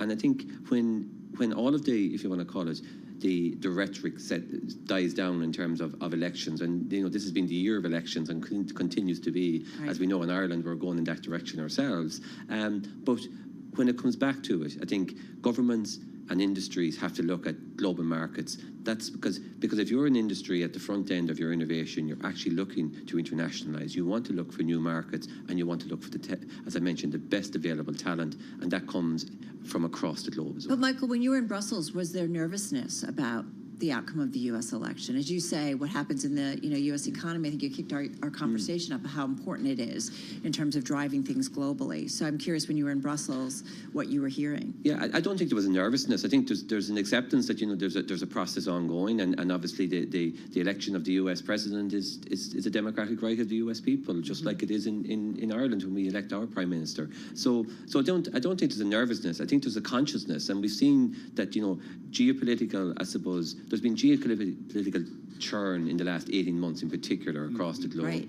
We've seen industrial policy completely shift and change. And you can look at that in a positive and negative, but ultimately I think what I see from governments, they're starting to look at where is the advantages in terms of those industrial policies to ensure that you're getting the right outcomes, that you're not stifling innovation, or indeed that you're not causing a consumer concern in terms of costs, and getting that balance right between, if you want to call it, innovation and the consumer needs is going to be so critically important. I know it's not all about taxes, but I have another tax question. That's fine, yeah. We covered this closely on Bloomberg, but last month, Apple lost its court fight over that $14.4 billion Irish tax bill. The EU Court of Justice backed this 2016 decision that Ireland broke state aid law by giving Apple an unfair advantage. How did that reverberate in your world? So in our world, obviously, there's a few things maybe to say about it in context. Obviously, it dates back to a period that's in probably almost 20 years at this juncture. The rules have significantly changed, in terms of the OECD BEPS process, and in my engagement over the last, so when this broke, it's just a month or so. I've been in the marketplace. I've been in the US, on 2 occasions. I've been into Europe, as I mentioned, and honestly, it's not been raised by client companies. And why? Because I think to see it as historic, to see it as what it was, to see it as a determination in terms of an adjudication, in terms of as you mentioned, a state aid element. And I think companies have moved on, and I think the OECD's BEPS process has brought, if you want to call it, clarity as well in terms of international tax. It also means your government is getting a lot of cash. Yeah, well, certainly that's a question for our government, and obviously we had our budget 2 weeks ago, and that I suppose we're very fortunate in Ireland that we had a budget surplus, notwithstanding the judgment from the European Court of Justice. But secondly, I think we're putting it to the right areas. Infrastructure, and I've spoken openly about as an Irish economy, we need to plan for the next generation of growth, and that next generation of growth requires enhanced infrastructure, because not alone has our industrial base improved in Ireland, both FDI and indeed Indigenous as well, which, Ireland is now the 7th largest investor in the US. People might consider that Ireland, a small nation, is the 7th largest, but we need to continue to invest in our infrastructure, in our talent, and that's exactly what this capital is going to do. I got to stick with the T word, but this time tariffs. If indeed we get a Trump administration for a second time, and his administration imposes tariffs on a lot of imported goods into the United States, what are the implications globally? So I think globally the implications, will cause a shockwave. Let's be honest. I'm still on the view that tariffs are at one level they're a blunt instrument for a particular reason, and in some cases they are maybe justified in some areas.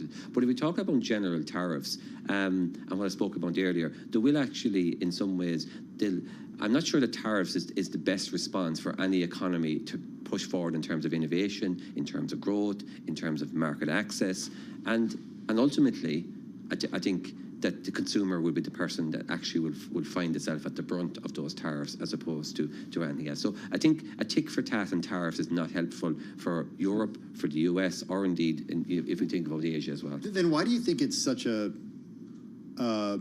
central point to at least one candidate's economic policy here in the U.S.?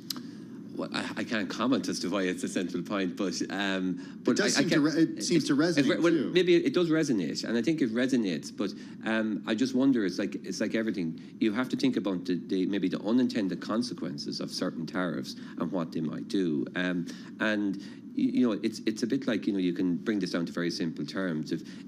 If I decide I want to maybe be better at you at playing golf, and I put a different handicap on you, that's one way of doing it. But it doesn't improve my golf. It just brings your golf back down. Guarantee you're better at golf. Well, no, I'm not. So that's why I chose golf, because I'm not a golf player. So. When you look at the global economy, how do you see things right now? So how do I see things? Interesting. I think there's a level of cautiousness around the global economy. I do think there's real opportunity for growth. The areas for growth that we see is obviously the explosion that's happening with AI, continues at a pace. There's no doubt that it's driving a need for sustainable and renewable energy. And also I think if we look at the opportunity, of AI, of semiconductors, of healthcare, we see these as key areas for growth for the next future. And as we're looking to our new strategy, which we are now, we'll be launching a new strategy next year. There are three main components we're seeing. It's going to be sustainably led, it's going to be across healthcare, and it's going to be across AI and digital, including semicon. So they're the areas that are going to drive, I think, the next generation of growth. Thanks for joining us. Yeah, it's always good to see you. I feel like I had another question, but we've run out of time. Yeah, you can try. You can try. Geopolitics, big concern. 30 seconds left here. I mean, we talk about Russia, Ukraine, obviously the Middle East. Yeah, it is a concern. First of all, I think it's a major concern, not just for business, but I think at a humanitarian level. And I think, first of all, that's where our thoughts go to. And hopefully we see resolution. And just to say, and finally, we know in Ireland, what conflict brings. We also know what peace brings. And I think we have to get to peace in some of these jurisdictions. Michael, thank you always for stopping by our studio. Michael Lohan, he's Chief Executive Officer of IDA Ireland, of course, involved with all things economic when it comes to economic development between Ireland and the rest of the world. Joining us right here in our Interactive Broker studio. This is Bloomberg Business Week.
It's 3:40 on Wall Street. I'm Amy Morris. Federal Reserve Governor Christopher Waller said recent economic data signals policymakers can approach subsequent interest rate reductions with less urgency than they applied at the gathering last month, saying that we can proceed with moving policy toward a neutral stance at a deliberate pace. Waller pointed to the most recent labor market figures, which showed a drop in the unemployment rate amid robust hiring and upward revisions to job gains in prior months.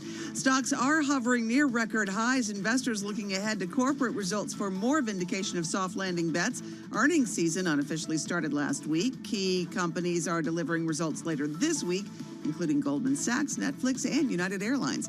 We check markets for you all day long here at Bloomberg. The S&P 500 up 0.9%, NASDAQ up 1%, and the Dow up 0.5%. The Russell 2000 up 0.6%. Brent crude now down 2%, and WTI is down 2.3%. The bond markets are closed today. For on-demand news 24 hours a day, subscribe to Bloomberg News Now wherever you get your podcasts. I'm Amy Morris. That's a Bloomberg Business Flash. I'm driving in my car. I turn on the radio. How about you let me drive? Oh, no. Who's gonna drive you home? Honey, please, I'll do the driving. Drive on. Excuse me, I want to drive. It's the question that drives us. This is the Drive to the Close. That funky music will drive us till the dawn. On Bloomberg Radio. All right, TikTok, everybody.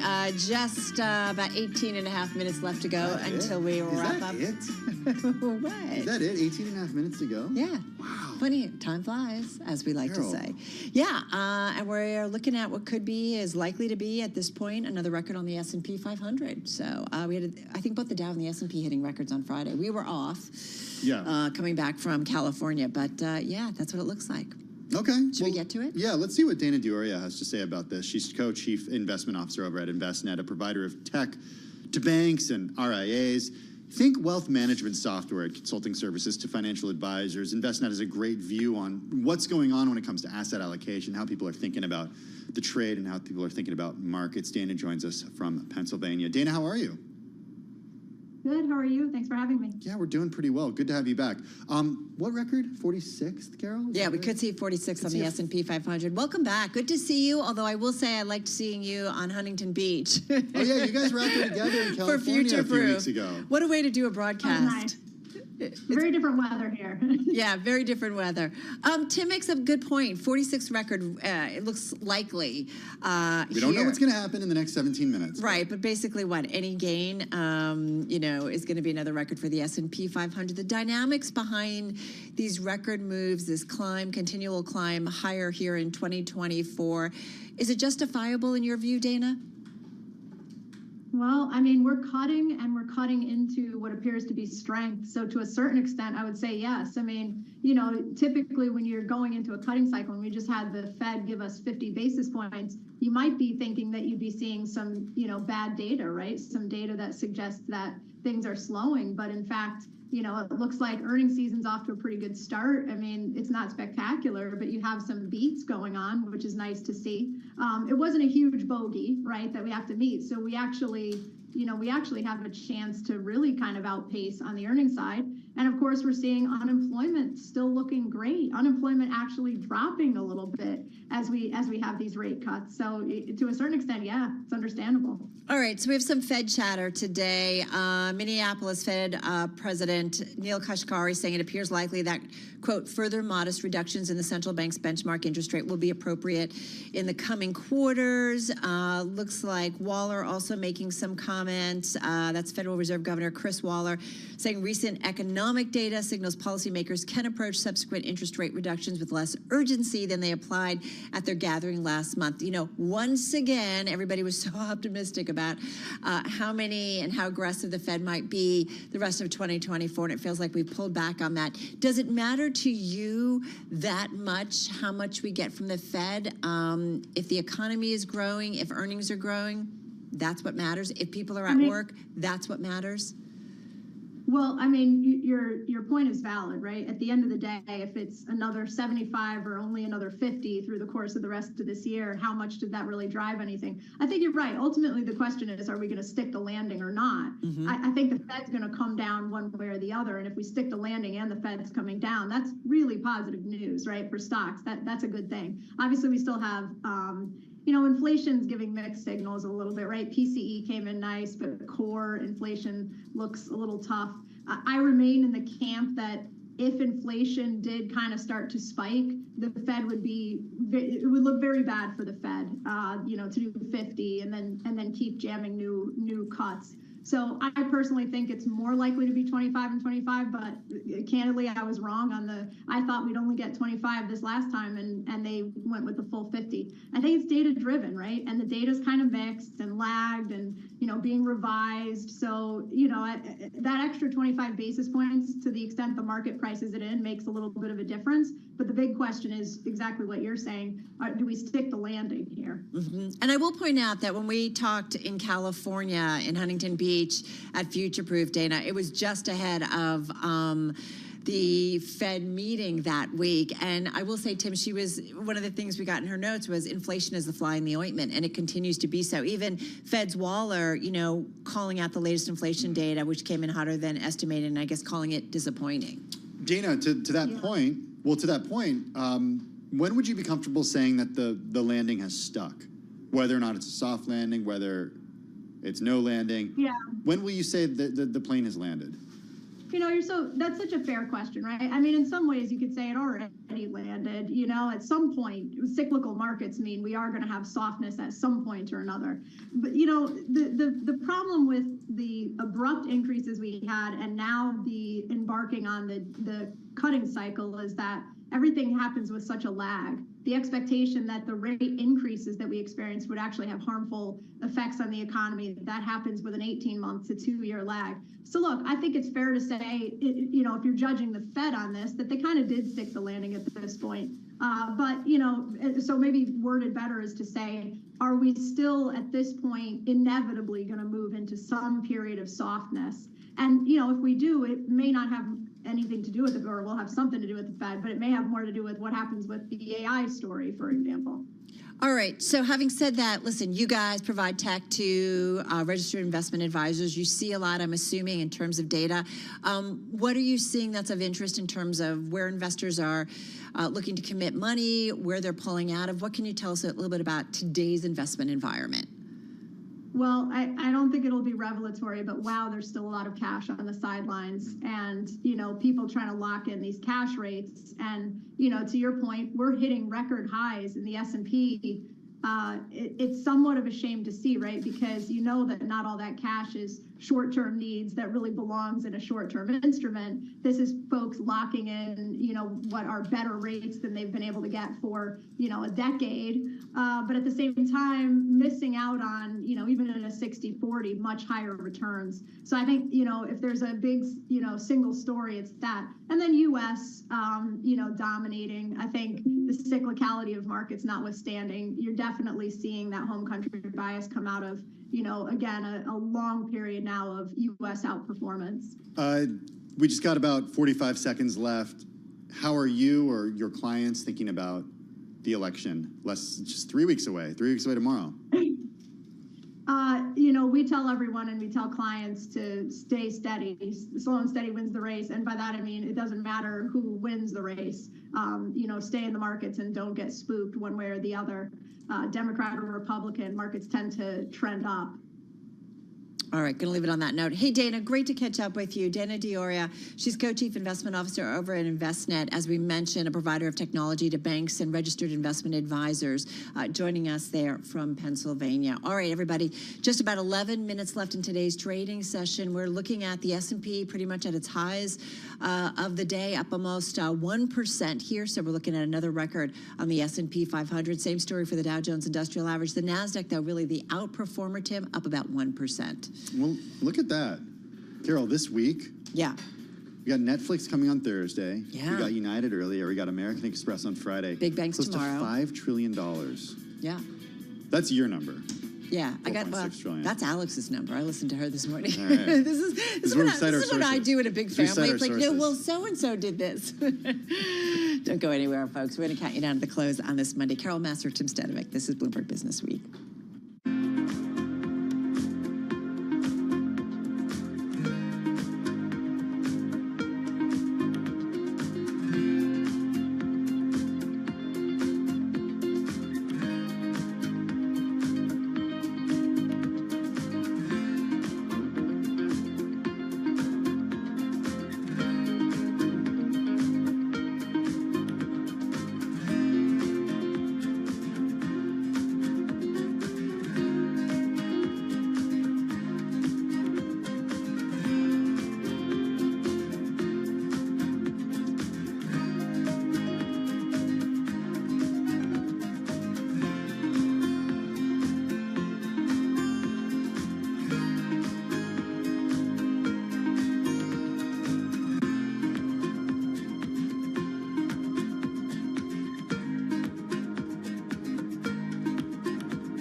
This is Bloomberg Business Week with Carol Massar and Tim Stanovic on Bloomberg Radio and Television. All right, everybody, we are just about just under 7 minutes away from the closing bell. We're going to head over to our TV colleagues in just a moment, take you down to the closing bell on this Monday as we get ready for a really busy week of earnings. Kicks off tomorrow morning and then throughout the week, including Netflix, which comes early, but also United Airlines and so on and so forth. So we'll get another check on where we are in earnings. It's a big week. Can we talk a little Elon Musk, my Optimus robot. I love when you do that. 0.7% is what Tesla stock is doing. It's higher.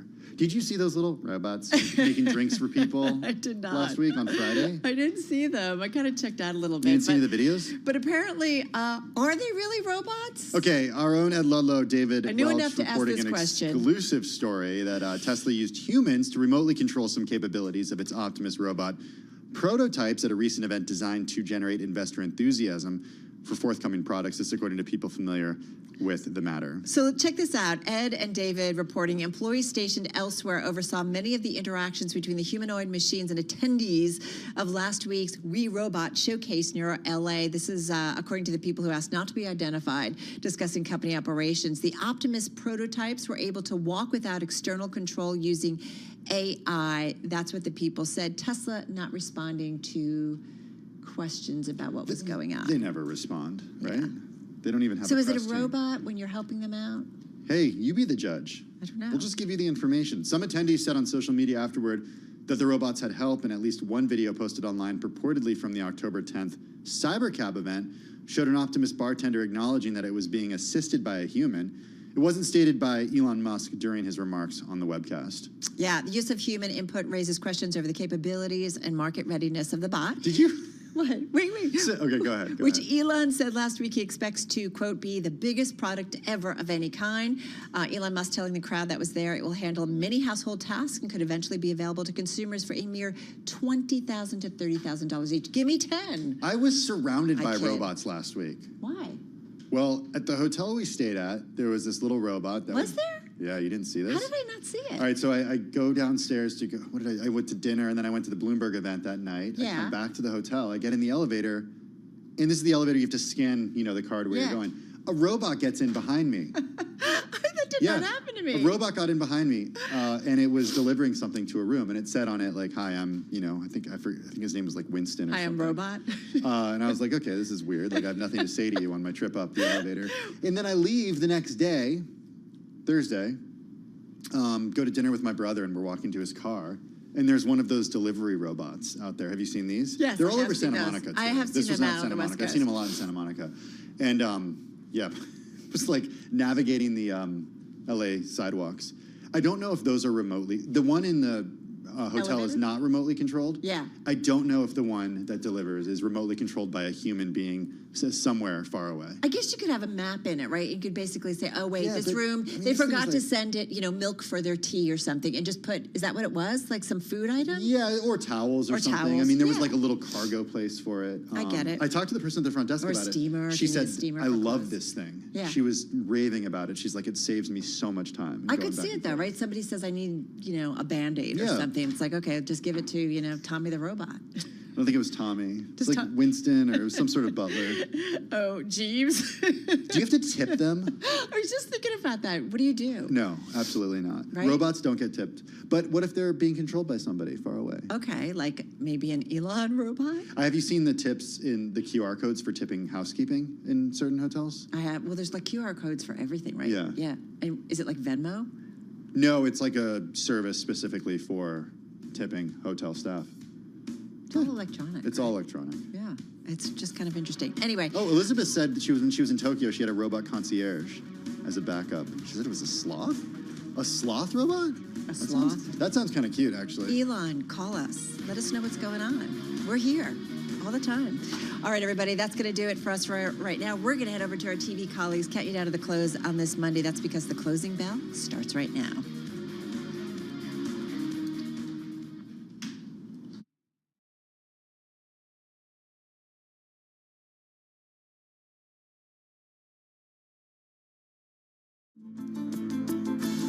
The Closing Bell, Bloomberg's comprehensive cross-platform coverage of the U.S. market close, starts right now.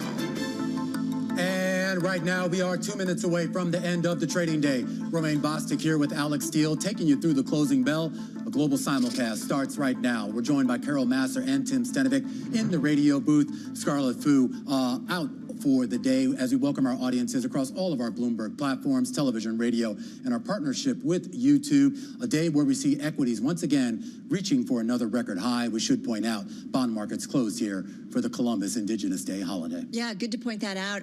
And having said that, in terms of what's helping some of the momentum to the upside, take a look at the semiconductor space, guys. The stocks, it is definitely showing some outperformance. There's 30 names in the index, 27 are higher today. I'm going to talk a little bit about NVIDIA in just a moment, but the index, Tim, is up about 1.8%. I didn't know anyone was even trading today. Like, were you guys out in New York City today on your way to work? No. Yes, like I was out. Completely empty. The city completely empty. It was just me and the tourists out there. No, I don't know. It still took me 35 minutes to get to work in a car, so I don't know about that one. Really? Yeah. Oh, You took Flatbush though. That was a whole different thing. But yeah. Okay. Yeah. I it only took me a half hour, Alex. Oh, I came okay, later than fine. you, so Don't you guys live that is close my to each other? indication Shouldn't you be carpooling or that something? was my indication that nobody is in the city right now. So. That's a good talk. But I think so your point is you don't believe what this rally is then in the equity market. You're like, forget it. No one's trading. Who cares? I'm looking at volume compared to over the last 20 days. We're down on the S&P 500 by 13.4%. So nothing to shake a stick at.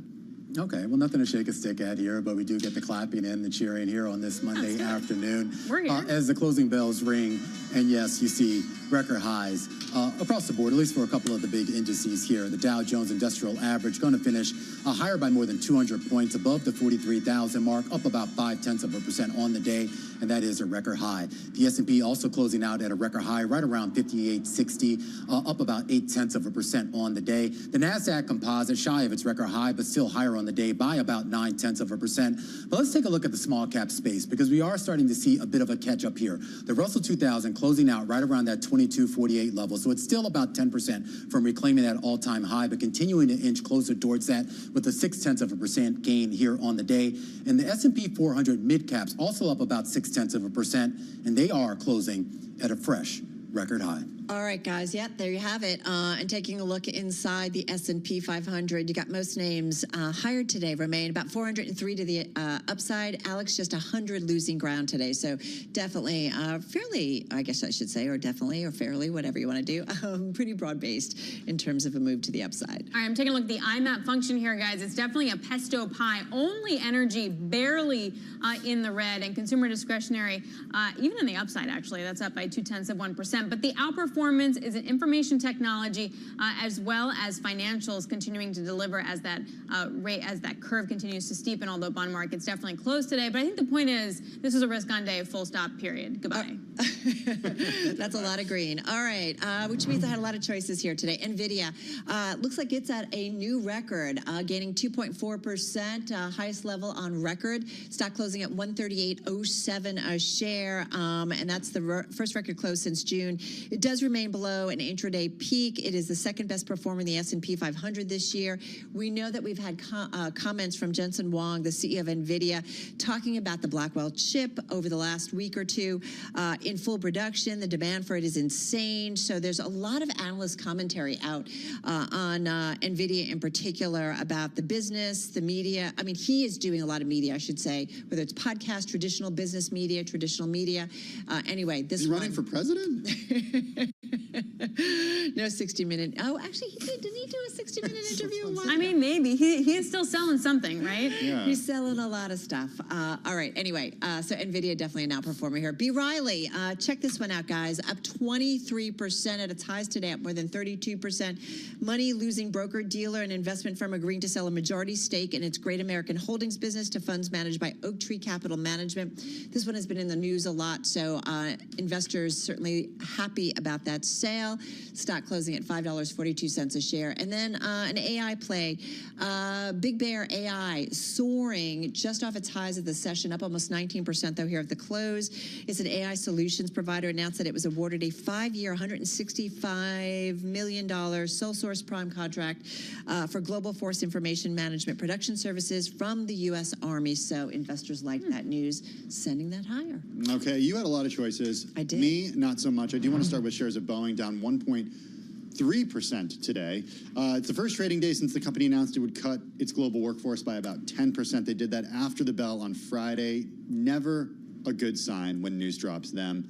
Then they announced a $5 billion charge to their commercial airplanes and defense business as well.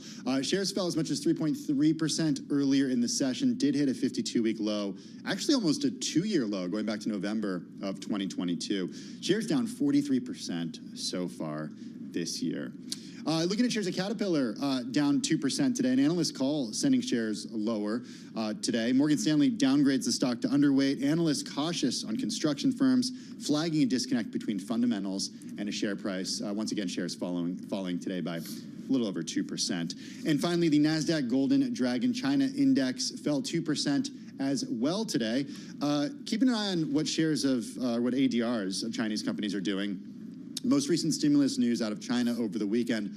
Also, quite a bit of data coming out, including China's loan expansion disappointing last month in a sign of still weak domestic demand, even though credit growth exceeded expectations, thanks largely to a surge in government bond sales. I wonder if this is also just sort of, ooh, if I say lazy investing, is that bad? That, like, understanding the nuances, right? Of, like, we have to help local government debt. We have to help housing. It's not about just cutting checks to people to buy TVs, right? Like, there's a nuance there. So you just can't go, like, buy a blanket stock index that relates to Chinese equities. Right, targeted stimulus, right? Yeah. All right. Anyway, okay, that was my point. Yeah.